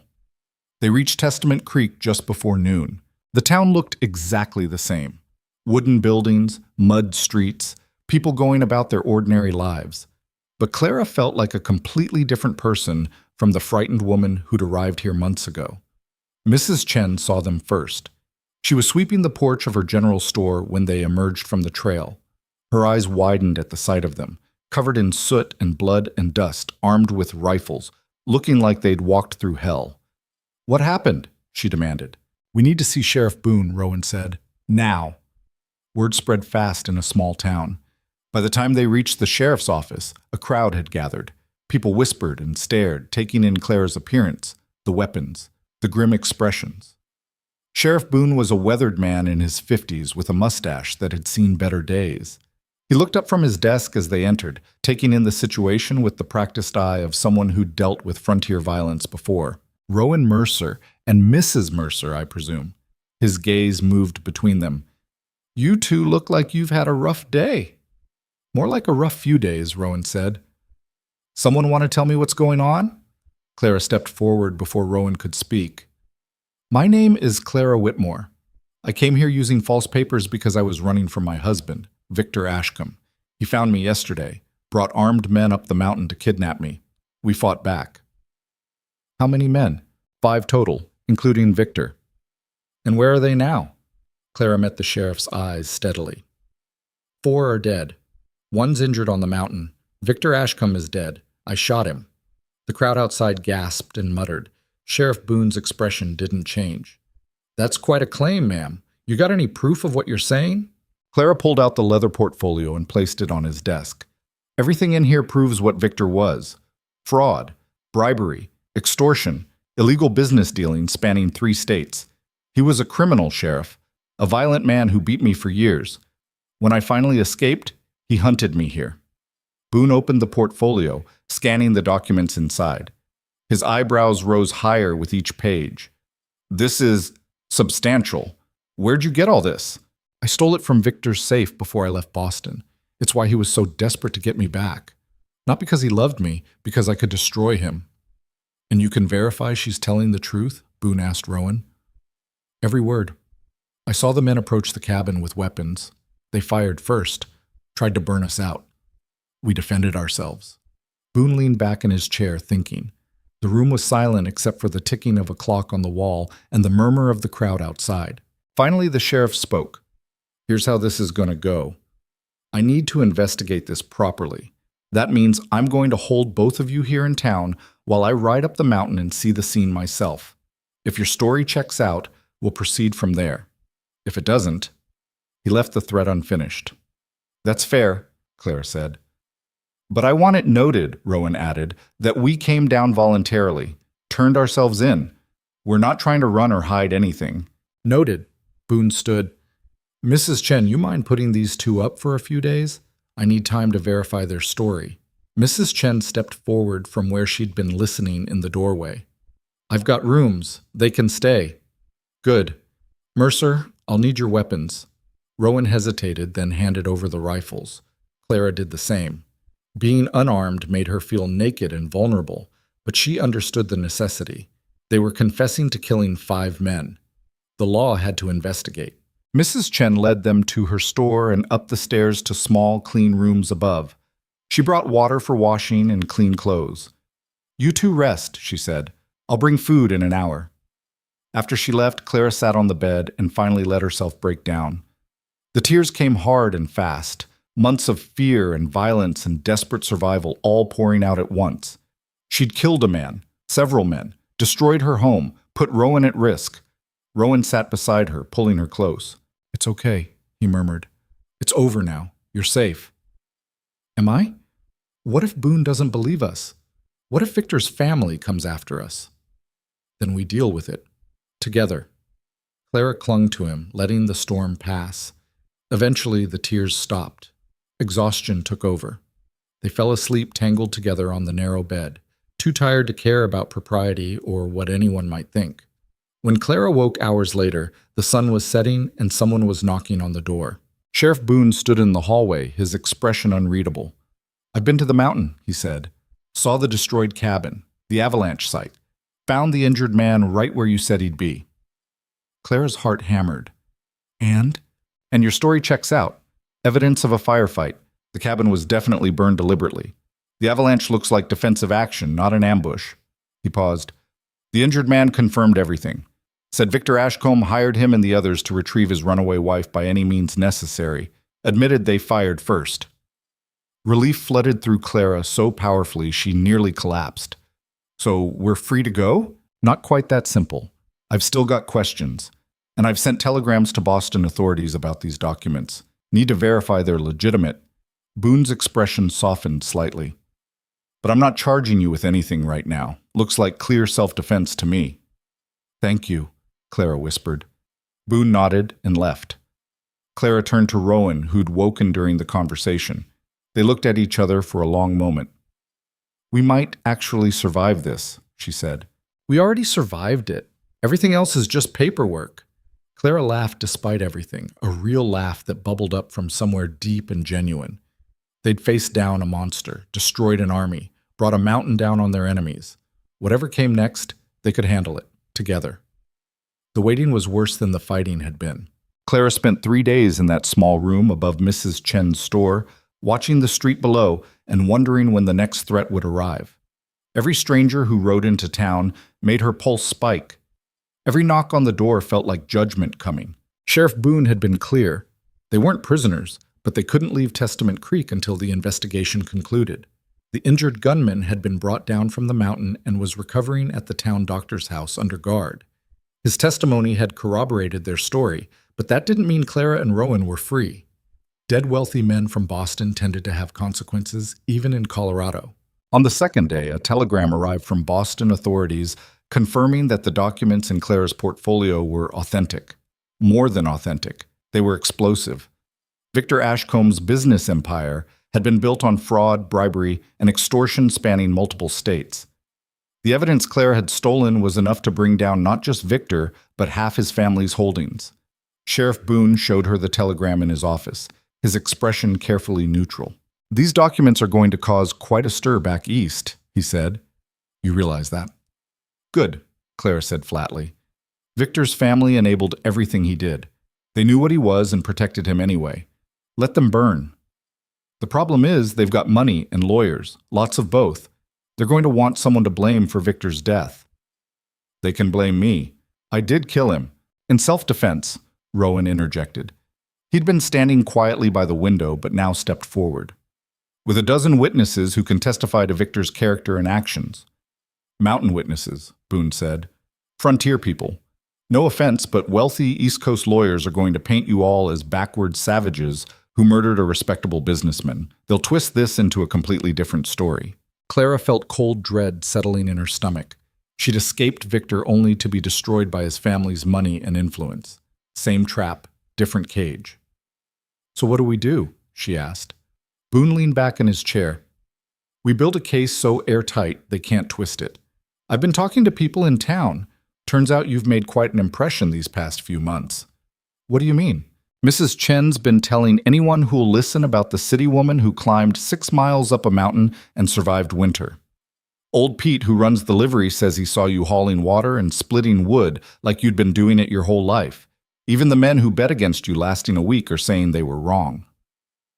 Boone pulled out a notebook. "Point is, people here know you're not some helpless victim who needs rescuing. You're a survivor who fought back against a man who deserved what he got." "That matters? In a frontier court? Hell yes, it matters. Out here we understand self-defense. We understand that sometimes violence is the only answer to violence." He tapped the documents. "And with this evidence proving what Victor really was, no jury in Colorado will convict you." "But we're not in Colorado," Clara said quietly. "Victor's family will push for this to be tried in Boston, in their courts, with their judges." Boone smiled grimly. "Which is why we're not going to let them. This happened in Testament Creek, Colorado territory. That makes it our jurisdiction, and I'll be damned if I let some East Coast plutocrats dictate justice in my town." Clara felt something like hope stirring in her chest, but she was afraid to trust it. Hope had betrayed her too many times. Over the next week, the story spread beyond Testament Creek. A reporter from Denver arrived on the stagecoach, a young man with ink-stained fingers and hungry eyes. His name was Thomas Fletcher, and he'd heard rumors of a mail-order bride who'd killed her abusive husband and his hired guns in a mountain shootout. Sheriff Boone tried to keep him away from Clara, but Fletcher was persistent. He tracked her down outside Mrs. Chen's store. "Mrs. Mercer? Mrs. Whitmore? Which name do you prefer?" Clara had been carrying supplies inside. She stopped, looking at the stranger warily. "What do you want?" "Just to hear your story, the real version, not the rumors." "I'm not interested in being written about." "With respect, ma'am, you don't have a choice. This story's already spreading. Rich Boston businessman killed in Colorado shootout. That's news whether you cooperate or not. Question is whether you want the true version told or just the gossip." Clara set down the supplies, studying him. Fletcher looked earnest enough, but she'd learned not to trust surface appearances. "If I talk to you, what happens to what I say?"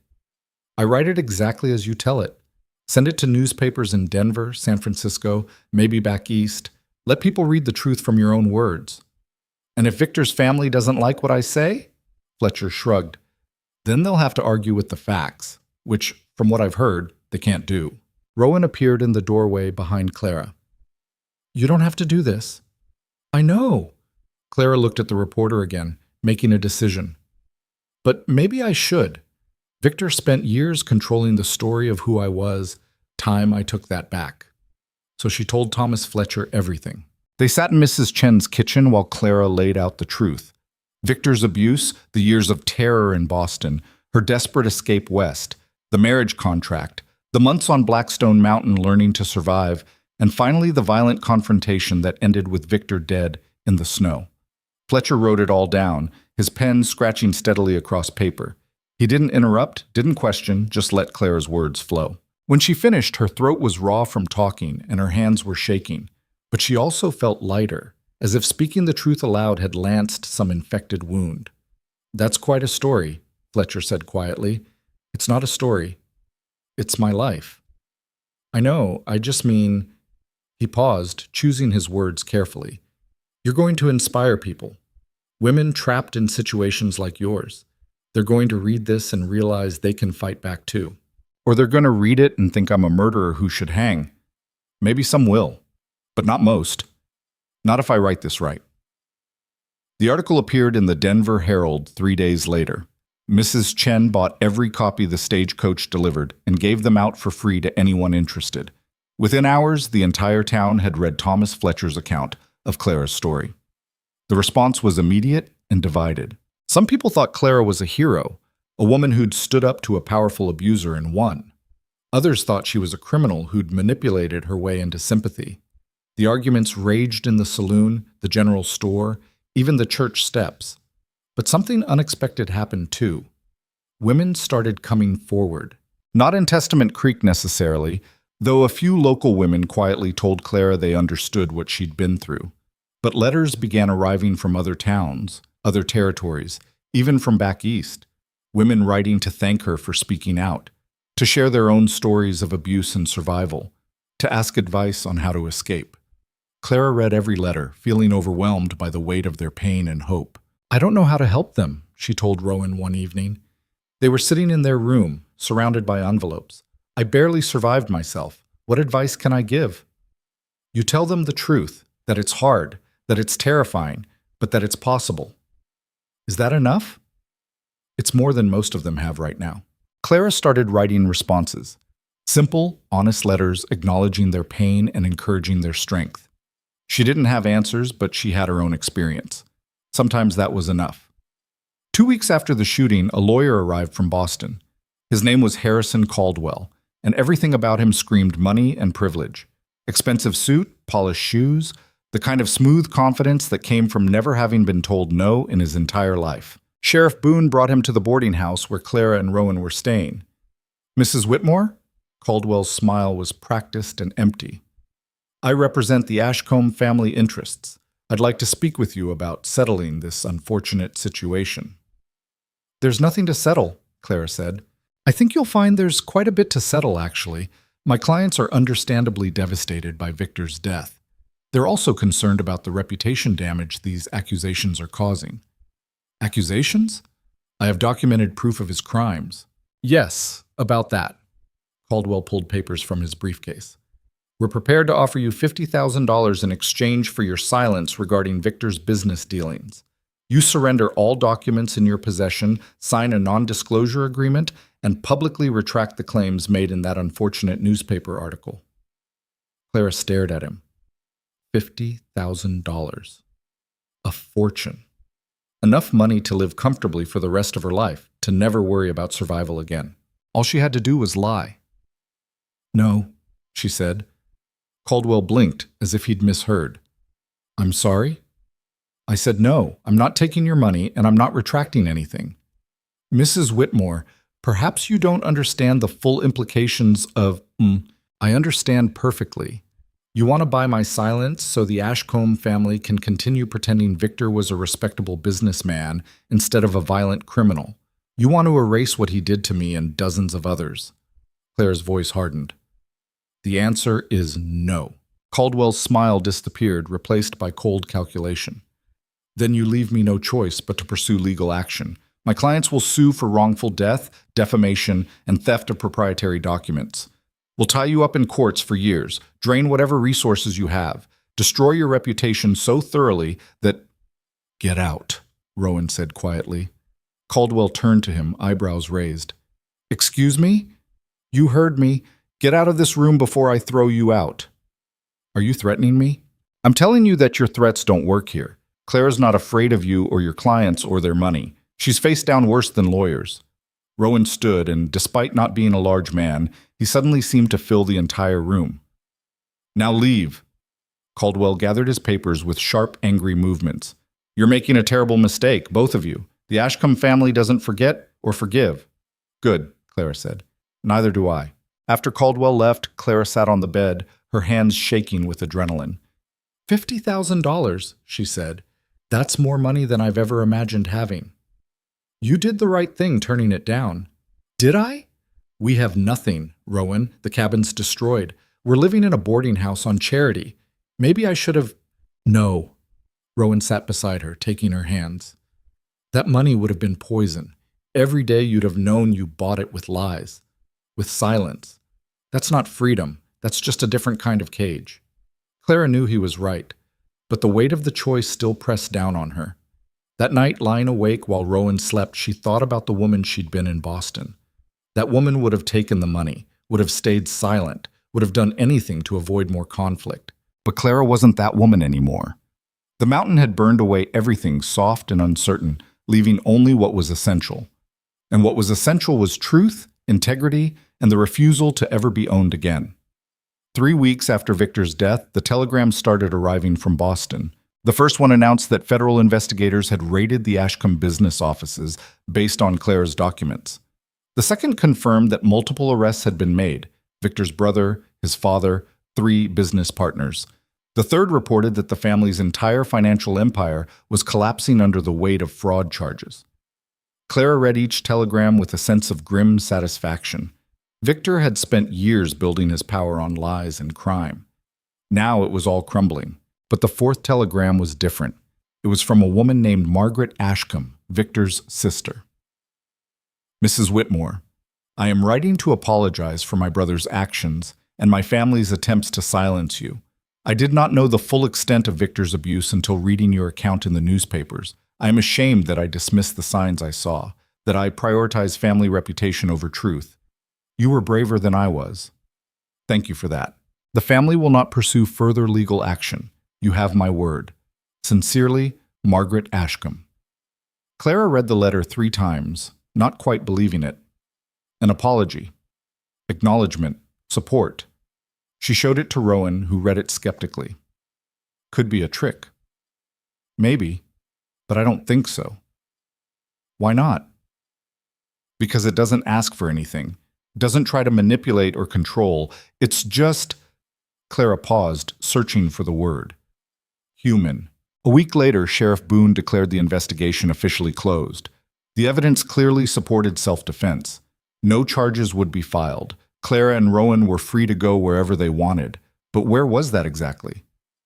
They sat in Mrs. Chen's kitchen, drinking coffee and trying to figure out their next move. "We could rebuild the cabin," Rowan suggested. "It's late in the season, but we could get a basic structure up before winter hits again." "Do you want to rebuild it?" "Honestly?" Rowan was quiet for a moment. "I don't know. That cabin was my refuge for years, the place I went to get away from people in pain. But now," he looked at Clara, "now it feels like hiding. And I'm tired of hiding. So what do we do instead?" "We build something new, not on the mountain, closer to town maybe. A real house, not just a survival shelter."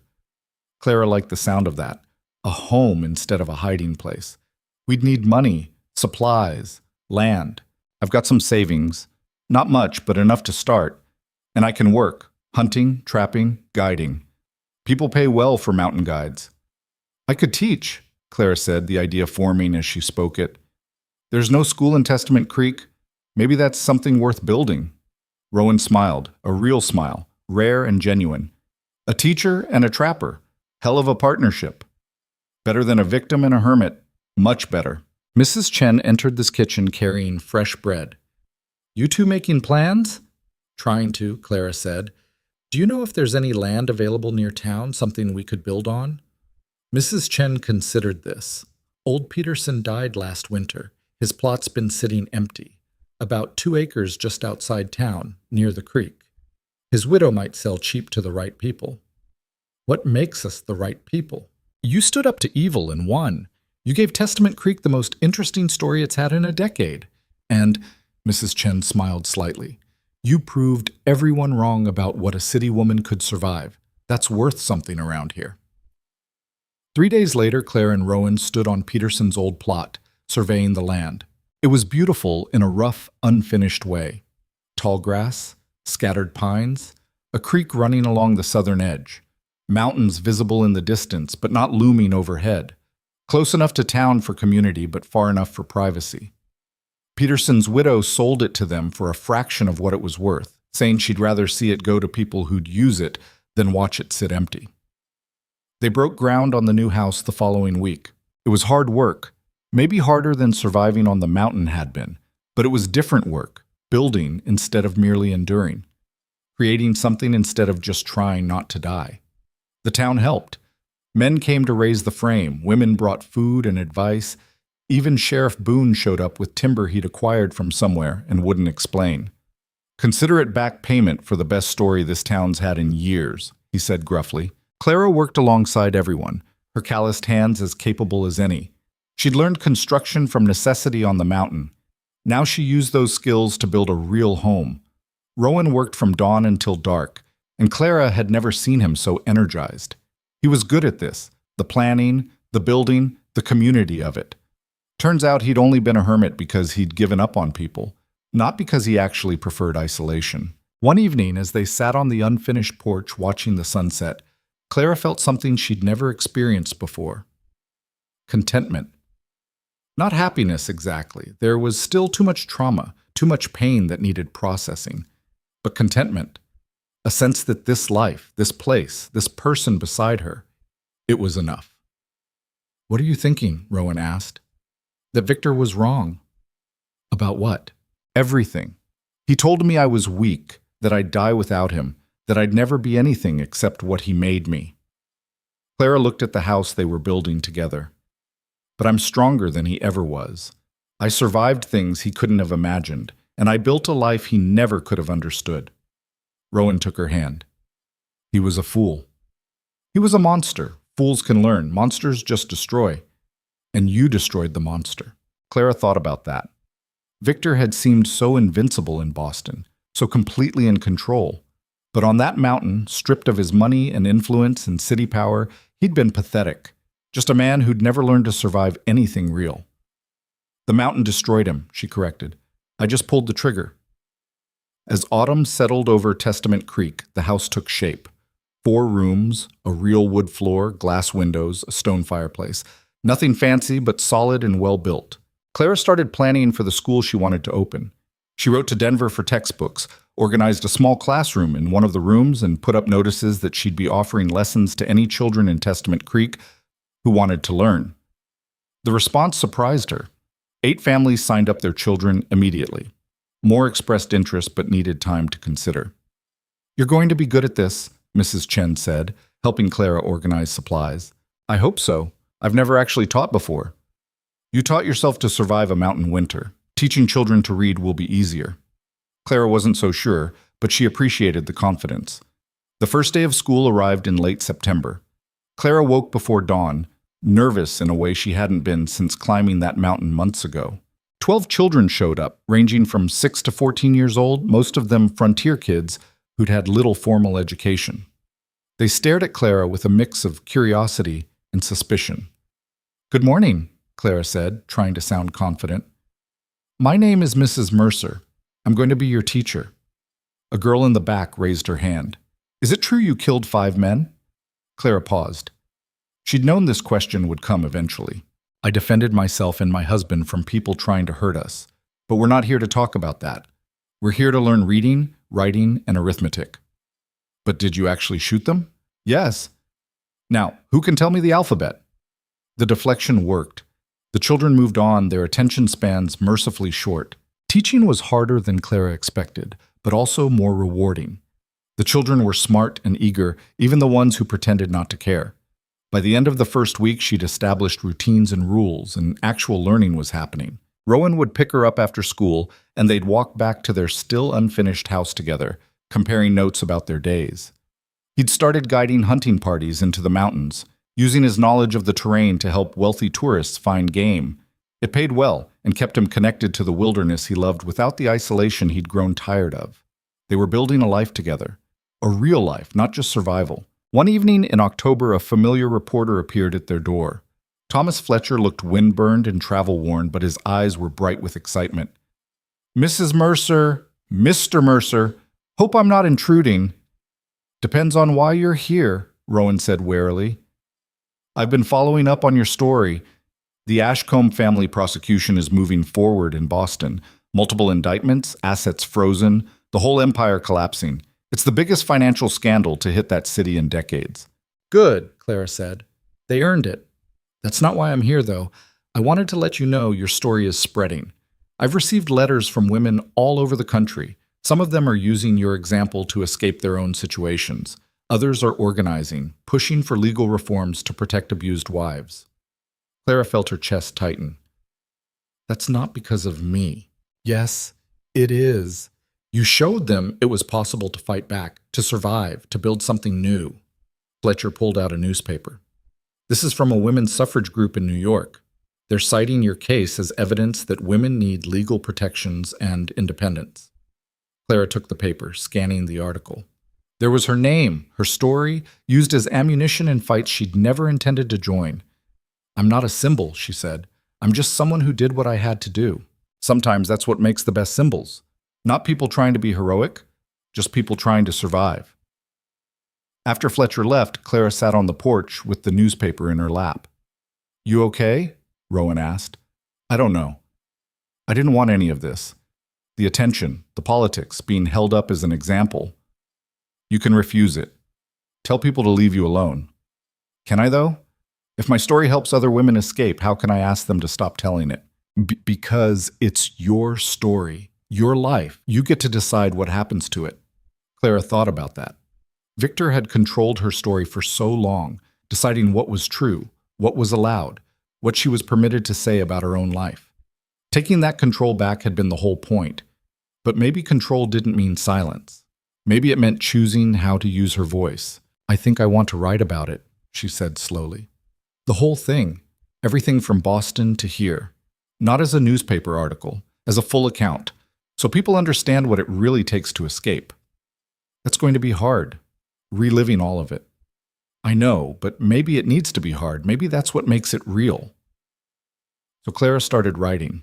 She wrote in the evenings after school, filling page after page with the truth of her experience. The fear, the pain, the tiny moments of hope that kept her going. The lies she'd told herself to survive. The mountain that had almost killed her and also saved her. It took weeks. The writing was brutal, forcing her to confront memories she'd tried to bury. Some nights she couldn't continue, the weight of it too heavy. But Rowan sat with her during those times, a quiet presence that reminded her she wasn't alone. When she finally finished, she had almost 200 pages of raw, honest testimony. She sent it to Thomas Fletcher, asking his advice on what to do with it. His response came quickly. Publishers were interested. Several wanted to print it as a book. The story of a woman who'd survived abuse, fled west, and built a new life was exactly the kind of narrative people wanted to read. Clara agreed to publication on one condition. All proceeds would go to organizations helping women escape violent situations. She didn't want to profit from her pain. She wanted it to mean something. The book appeared 6 months later, bound in simple brown leather with her name on the cover. Not Whitmore. Not even Mercer. Just Clara. She held it in her hands, feeling the weight of her own truth made permanent. "How does it feel?" Rowan asked. "Terrifying, liberating, both at once." "That seems about right." The winter that followed was nothing like her first winter on the mountain. This time, Clara had a solid house, plenty of food, a community around her, and a partner who treated her as an equal. This time, winter was just a season, not a survival trial. She continued teaching, watching her students grow and learn. The school expanded, more children, more subjects, more hope for the future. Rowan's guiding business thrived. He became known as the best mountain guide in the territory, the man who could track anything and survive anywhere. Together, they built something neither had thought possible when they'd first met, a real partnership based on choice, respect, and genuine care. Spring arrived with wildflowers and melting snow. On a warm April morning, Rowan asked Clara to marry him properly, not as a contract or convenience, as a real marriage between people who'd chosen each other freely. Clara said yes without hesitation. They were married in Testament Creek's small church, with half the town in attendance. Sheriff Boone stood as witness. Mrs. Chen cried. The children from Clara's school threw wildflowers. It was simple, genuine, and completely different from Clara's first wedding to Victor, which had been all expensive ceremony and hollow promises. This wedding was real. As they stood together afterward, hands linked, Clara looked around at the community they'd become part of. People who'd doubted her. People who'd helped her. People who'd become friends. She thought about this terrified woman who'd climbed that mountain months ago, certain she was heading toward just another version of the trap she'd escaped. That woman would never have believed this was possible, but standing here now, surrounded by people who knew her story and accepted her anyway, married to a man who'd never tried to control her, teaching children and building a future, Clara finally understood something important. Freedom wasn't just escaping the past. It was choosing the future, every single day. And she'd never stop choosing this. Summer transformed Testament Creek into something almost beautiful. Wildflowers carpeted the meadows in colors Clara had never seen in Boston, purples and yellows, and deep reds that seemed too vibrant to be real. The creek ran clear and cold, and children from her school spent afternoons catching crawfish in the shallows, while their parents worked nearby fields. Clara stood at the window of her classroom, watching them play, and feeling something she'd never quite experienced before. Not happiness exactly, that still felt too fragile, too easily broken, but maybe contentment or peace, something quieter than joy but more durable. "Mrs. Mercer?" A small voice interrupted her thoughts. She turned to find Emma Thompson, one of her youngest students, holding a slate covered in careful handwriting. "I finished the assignment." Clara took the slate, reading the girl's essay about what she wanted to be when she grew up. The spelling was rough and the grammar needed work, but the ideas were clear and earnest. Emma wanted to be a doctor, not a nurse, a doctor. "This is very good," Clara said, "but you know people will tell you girls can't be doctors." "I know, but you shot 5 men and survived a mountain winter, so I figure I can do hard things too." Clara felt her throat tighten. This was why she'd started teaching, not to create perfect students, but to show children, especially girls, that the world's limits were negotiable. "You're absolutely right," she said. "You can do hard things." After school, Clara walked home through town, nodding to neighbors who'd stopped treating her like a curiosity and started treating her like one of them. Mrs. Chen waved from her store porch. Sheriff Boone tipped his hat as he passed. Even old Peterson's widow stopped to ask if Clara would teach her granddaughter piano. She'd heard Clara had learned back in Boston. It was strange being known, being part of something. In Boston, Clara had been isolated even while surrounded by people. Victor had carefully cut her off from friends, family, anyone who might have helped her escape. She'd existed in a prison made of social obligations and wealth, visible to everyone but truly seen by no one. Here, in this rough frontier town, people actually saw her, knew her story, and accepted her anyway. The house she and Rowan had built stood at the edge of town, sturdy and unpretentious. Nothing like the Boston mansion she'd lived in with Victor, but infinitely more hers. They'd painted it white with blue trim. Clara had planted a garden that was doing better than expected. Rowan had built a workshop behind the house where he maintained his guiding equipment and tanned hides. She found him there now, working on a saddle that needed repair. "How was school?" he asked without looking up from his stitching. "Emma Thompson wants to be a doctor." "Good for her. She said I inspired her because I survived the mountain." Rowan paused his work, finally looking at Clara. "Does that bother you, being someone's inspiration?" "I don't know. Sometimes it feels like too much weight, like I'm supposed to be some perfect example of strength and survival." Clara sat on a workbench. "But I'm not perfect. I still have nightmares about Victor. I still flinch when people move too quickly.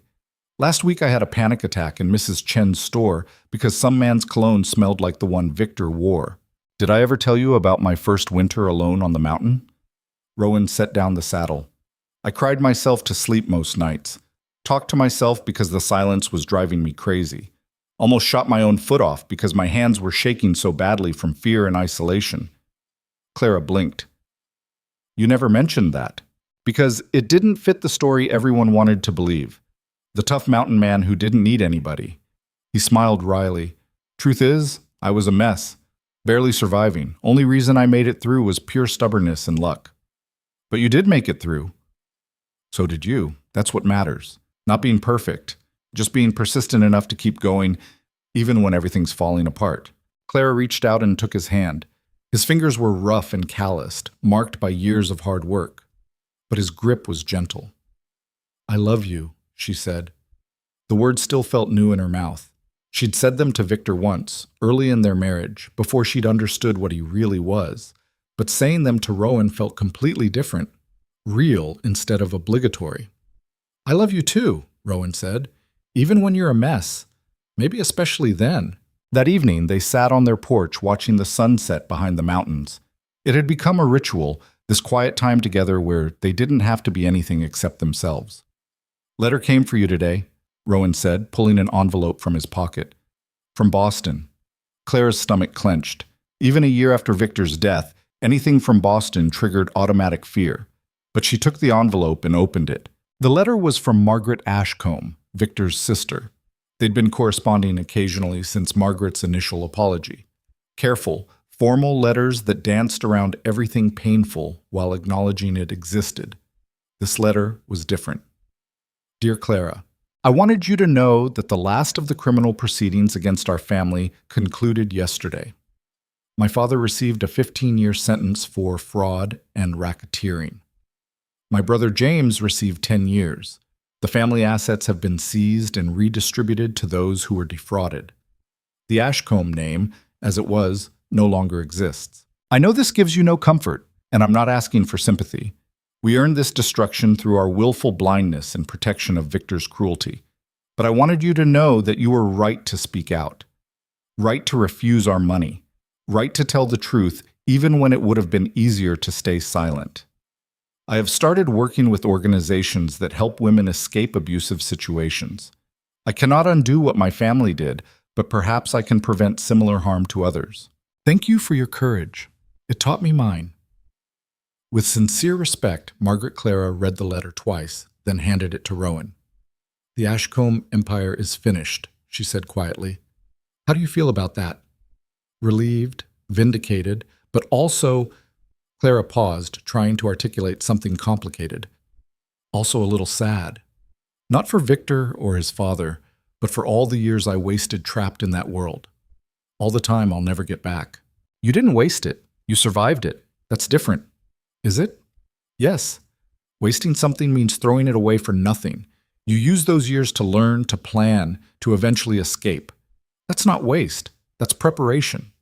Clara leaned against him, letting his solidity anchor her, Rowan had a way of making complicated things simple, not easy, but clear. Sometimes I wonder what I would have become if I'd never met Victor, she said. If I'd married someone kind from the start, or never married at all, just lived my own life without all that trauma. You'd probably be softer, gentler, maybe happier in some ways. But you wouldn't be you. The Clara I know was forged by everything you survived. Take away the trauma, and you take away the strength. He paused. I'm not saying the trauma was good. It wasn't. Victor was a monster, and what he did was evil, but you took that evil and transmuted it into something else. Survival, courage, the ability to help other women escape what you escaped. Clara thought about her students, about the letters she received from women across the country, about the small, quiet ways she'd been able to help people simply by existing and telling her truth. I still wish it hadn't happened, she said. I know, so do I. They sat in silence as darkness fell and stars began appearing overhead. Clara had learned to read those stars during her mountain winter. Rowan had taught her how to navigate by them, how to tell time and direction from their positions. Knowledge that had seemed useless in Boston, but proved essential here. Everything was like that, she'd discovered. The skills that mattered in one world were worthless in another. The strength that kept you alive in one place would get you destroyed somewhere else. The trick was figuring out which world you wanted to live in and learning its rules. September brought the new school year. Claire's enrollment had grown to 23 students, enough that she needed help. She hired a young woman named Sarah Mitchell, fresh from a teaching college in Denver, to assist with the younger children. Sarah was everything Clara wasn't: formally educated, trained in proper pedagogical methods, confident in her credentials. But she was also nervous around the older, rougher students who tested boundaries. How do you get them to listen? Sarah asked after a particularly difficult day where the Thompson boys had caused chaos. They don't respect my authority. They don't respect authority, Clara corrected. They respect capability. Show them you're capable, and they'll follow you anywhere. How do I show that? Clara thought about it. Tell them something true. Not a lesson from a book, something real you've survived or learned. These kids live hard lives. They respond to honesty, not polish. The next day, Sarah told the class about her younger brother who'd died of scarlet fever when she was 12, how she'd nursed him for weeks, how helpless she'd felt watching him slip away, how that loss had driven her to become a teacher so she could help other children. The classroom went silent. Then the Thompson boys, who'd been throwing spitballs 5 minutes earlier, started paying attention. After that, Sarah had fewer discipline problems. You were right, she told Clara later. They needed to see me as a person, not just a teacher. Everyone does, Clara said. That's the problem with putting people on pedestals. You stop seeing them as human. She thought about that a lot as her book continued selling copies across the country. Readers sent letters calling her a hero, an inspiration, a symbol of women's strength. Some even called her a saint, which made Clara laugh bitterly. She wasn't any of those things. She was just a woman who'd run out of options and gotten lucky enough to survive the consequences. One cold October evening, a stranger arrived at Clara and Rowan's door. She was young, maybe 20, with a black eye and a carpet bag that looked hastily packed. Mrs. Mercer? Clara Mercer? Yes. My name is Anne Harrigan. I read your book. The girl's voice cracked. I need help. My husband, he's like yours was. Victor. He hurts me, and I don't know where else to go. Clara's heart clenched. She'd known this might happen eventually. Her story had been published specifically to help women in situations like Anne's, but actually facing one of them, seeing her own past reflected in another woman's terrified eyes, was harder than she'd expected. Come inside, Clara said, stepping back to let Anne enter. Over tea, Anne told her story. It was horrifyingly familiar, a charming courtship that became controlling, control that became violence, violence that escalated until Anne was trapped in a nightmare she couldn't escape. Her husband was a banker in Denver with connections and money. She tried to leave twice. Both times he'd found her within days and dragged her back. But then I read your book, Anne said, and I realized I'd been thinking about it wrong. I kept trying to run to places he knew, my sister's house, my childhood town, places he could predict. She looked at Clara with desperate hope. You went somewhere completely unexpected, became someone new. That's what I need to do. It's not that simple, Clara warned. I barely survived. The mountain almost killed me a dozen times over, and even after I thought I was safe, Victor still found me. But you beat him. You survived and he didn't. That's what matters. Clara exchanged a glance with Rowan, who'd been listening quietly. She can stay here tonight, he said. Tomorrow, we figure out next steps. Over the following days, they helped Anne create a plan. Not a perfect plan, there was no such thing, but a workable one. She'd travel to San Francisco using a false name, find work as a seamstress, live quietly until her husband stopped looking. Sheriff Boone provided documentation under her new identity. Mrs. Chen gave her supplies and letters of introduction to people she knew out west. The night before Anne left, she and Clara sat on the porch while Rowan was in town. "Are you afraid?" Clara asked. Terrified. "But I'm more afraid of staying." Anne looked at her hands. "How did you do it? How did you find the courage?" "I didn't find it. I just ran out of other options. Courage sounds noble, but mostly I was desperate and stubborn." "That's still courage, just a different kind." "Maybe." Clara paused. "Anne, I need you to understand something. This might not work. Your husband might find you. You might end up alone in San Francisco with no money and no options. Running doesn't guarantee safety. It just gives you a chance. A chance is more than I have now." Clara recognized the look in Anne's eyes. She'd worn that same expression climbing 6 miles up Blackstone Mountain, terrified but determined, knowing the attempt might kill her, but also knowing that not trying would kill her slower and more painfully. "Then take your chance," Clara said, "and if you make it to San Francisco, write me. Let me know you're alive." Anne left the next morning on the westbound stage. Clara watched until the coach disappeared from view, feeling the weight of responsibility settle over her shoulders. She'd helped this woman escape. But what if it went wrong? What if Anne's husband tracked her down? What if Clara's advice led to more harm instead of less? "You can't control what happens to her," Rowan said, reading her thoughts. "You can only give her the tools and let her use them." "What if the tools aren't enough?" "Then they aren't, but that's not your fault." Clara knew he was right intellectually, but emotionally, she still felt responsible for every woman who wrote to her asking for help, every desperate plea for advice, every story of abuse that landed on her doorstep. Over the following months, more women came. Not many. Testament Creek was remote and difficult to reach, but enough. Women who'd read her book, heard her story, decided she was someone who might understand. Clara helped each one as best she could. Sometimes that meant providing shelter and supplies. Sometimes it meant writing letters of introduction or connecting them with other resources. Sometimes it just meant listening while they cried and telling them honestly what survival might cost. She never lied to them about how hard it would be. Never pretended that escaping guaranteed happiness or safety. But she also never told them not to try, because she understood something most people didn't. Sometimes the attempt itself was what mattered, even if it failed.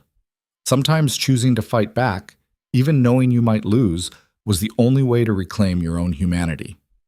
Winter arrived early that year, bringing snow in November and temperatures that dropped well below zero. Clara's second winter in Colorado was nothing like her first.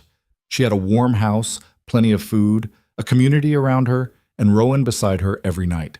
But she still remembered what that first winter had felt like. The desperation, the constant edge of death, the way every day had been a battle just to survive until morning. One particularly cold evening, she and Rowan were sitting by the fire when she asked him something she'd been wondering for months. "Do you ever regret it, ordering a mail-order bride?" Rowan looked up from the book he'd been reading. "Why would I regret it?" "Because you got me instead of someone who actually knew how to survive in the wilderness. Someone useful from day one." "You were useful." "I was a disaster. I burned food, spilled water, couldn't chop wood, couldn't shoot. I was everything you didn't need." "You were everything I didn't know I needed," Rowan corrected. "I wanted a worker, someone to help me survive. What I got was a partner, someone who made survival worth it." Clara felt tears prick her eyes. She still wasn't used to being valued for who she was, rather than what she could provide. "I was such a mess," she said quietly. "We both were. That's why it worked. We were broken in compatible ways." Clara laughed despite herself. "That's the least romantic thing anyone's ever said." "Romance is easy. Finding someone whose damage fits with yours? That's rare." They sat in comfortable silence for a while, the fire crackling and wind howling outside. "I got a letter from Anne," Clara said eventually. "She made it to San Francisco, found work. Her husband hasn't found her yet." "Yet?"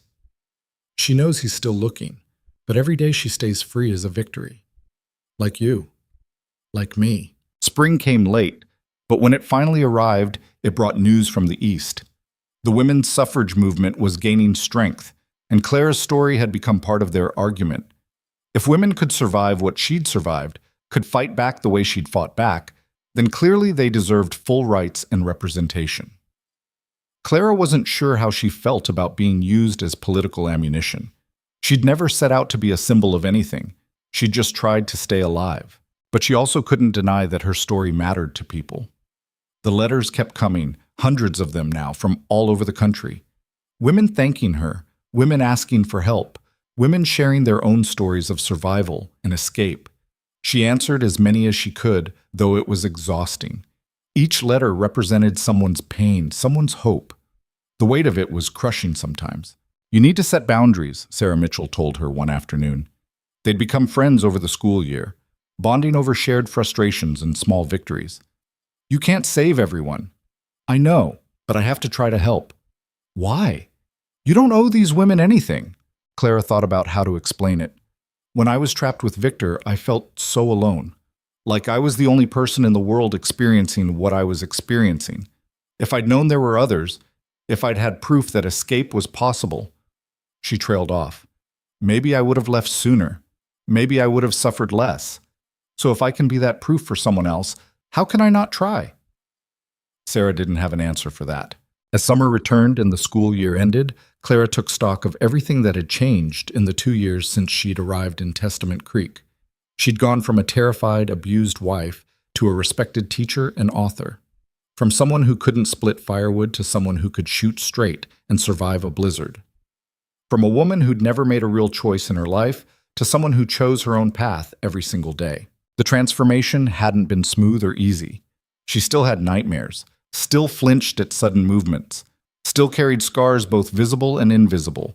But she also had something she'd never had in Boston: agency, the power to determine her own life. One warm July evening, she and Rowan climbed back up to Blackstone Mountain. Not all the way to where the cabin had been. That held too many painful memories. But high enough to see Testament Creek spread out below them, small and insignificant against the vast landscape. "This is where you first saw the town," Rowan said, pointing to a spot on the trail. "Right here. I remember because there's that distinctive rock formation." Clara looked at the rocks, trying to remember the terrified woman who'd stood here 2 years ago. That woman had been ready to collapse from exhaustion and fear. Had been certain she was heading toward another trap. "I was so scared," Clara said. "You didn't show it." "I was good at hiding fear. Victor taught me that." "But you climbed anyway. Even though you were terrified, that's courage." Clara shook her head. "That was desperation. Courage came later, when I decided to stay. When I chose to fight back. When I stopped running and started living." They sat on the rocks, watching the sun set over the mountains. The same mountains that had almost killed Clara. The same wilderness that had forged her into someone new. "Do you ever wish things had been different?" Rowan asked. "That you'd never met Victor? Never had to go through any of it?" Clara considered the question seriously. It was something she'd asked herself 100 times. "I wish I'd never been abused," she said finally. "I wish I'd never known that kind of fear and pain. But do I wish I'd never gone through the journey that brought me here? To this mountain, this town, this life with you?" She paused. "No, I don't wish that away." "Even though it almost killed you?" "Even though, because the woman who would have existed without all that trauma, she might have been happier in some ways. But she wouldn't have been me. She wouldn't have known what she was capable of, and she definitely wouldn't have helped all those other women escape." "You think the suffering was worth it? For what it created?" "No. The suffering was evil and wrong and should never have happened." Clara chose her words carefully. "But I took that evil and transformed it into something else. Something useful. That doesn't make the original evil good. It just means I refuse to let it be the end of my story." Rowan pulled her close, and they sat there as darkness fell and stars emerged overhead. The same stars Clara had learned to navigate by during her first brutal winter. The same wilderness that had almost destroyed her. But she'd survived. Not because she was special or chosen or destined for greatness, just because she'd been stubborn enough to keep going when giving up would have been easier. That was the real lesson Clara had learned. Survival wasn't about being strong or brave or perfect. It was about being persistent. About getting up one more time than you were knocked down. About choosing to continue even when every rational calculation said you should quit. As they walked back down the mountain that night, Clara felt something click into place. A sense of completeness she'd been chasing for 2 years. She wasn't running anymore, wasn't hiding, wasn't pretending to be someone she wasn't. She was just Clara Mercer, teacher, author, survivor, wife, flawed human being doing her best with what life had given her. And that was enough. The town lights grew brighter as they descended. Their house waited at the edge of Testament Creek, warm and solid and theirs. Tomorrow she'd wake up and teach children, answer letters, help whoever needed helping. But tonight, she'd sleep beside someone who loved her without trying to own her, in a home she'd built with her own hands, in a life she'd chosen freely. The mountain had taken everything from her, her illusions, her weakness, her fear. And in return, it had given her back herself, not the woman Victor had tried to create, not the frightened bride who'd climbed 6 miles expecting another prison, but the woman she'd always had the potential to become. Strong without cruelty, gentle without weakness, scarred but whole. As they reached their door, Clara paused and looked back one more time at Blackstone Mountain silhouetted against the stars. "Thank you," she whispered. The mountain didn't answer. Mountains never do. But Clara didn't need an answer. She already knew the truth. She'd arrived as the wrong woman for that mountain, soft, frightened, unprepared. But the mountain had forged her into exactly the right woman for the life she wanted to live.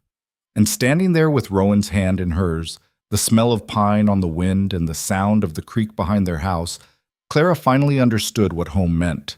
Not a place you ran to when you were afraid, but a life you built when you were finally brave enough to stop running. She was home. She was free. She was herself. And Victor Ashcombe was just a ghost that couldn't haunt her anymore. The end of the story wasn't revenge or triumph or perfect happiness. It was simpler and more profound than that. It was choice. The daily, unglamorous choice to keep building a life worth living, to help others when possible, to love carefully and honestly, to survive not just the dramatic moments of violence and escape, but the ordinary moments of grief and healing and slow growth. Clara had learned that survival wasn't a destination you reached. It was a practice you maintained. Some days were easy. Some days she still struggled with nightmares and panic attacks and the weight of all those letters from desperate women. But she kept going, because that's what survivors did. They kept going. And on this particular night, walking into her warm house with her chosen partner beside her, Clara realized something important. She wasn't just surviving anymore. She was living. And that made all the difference.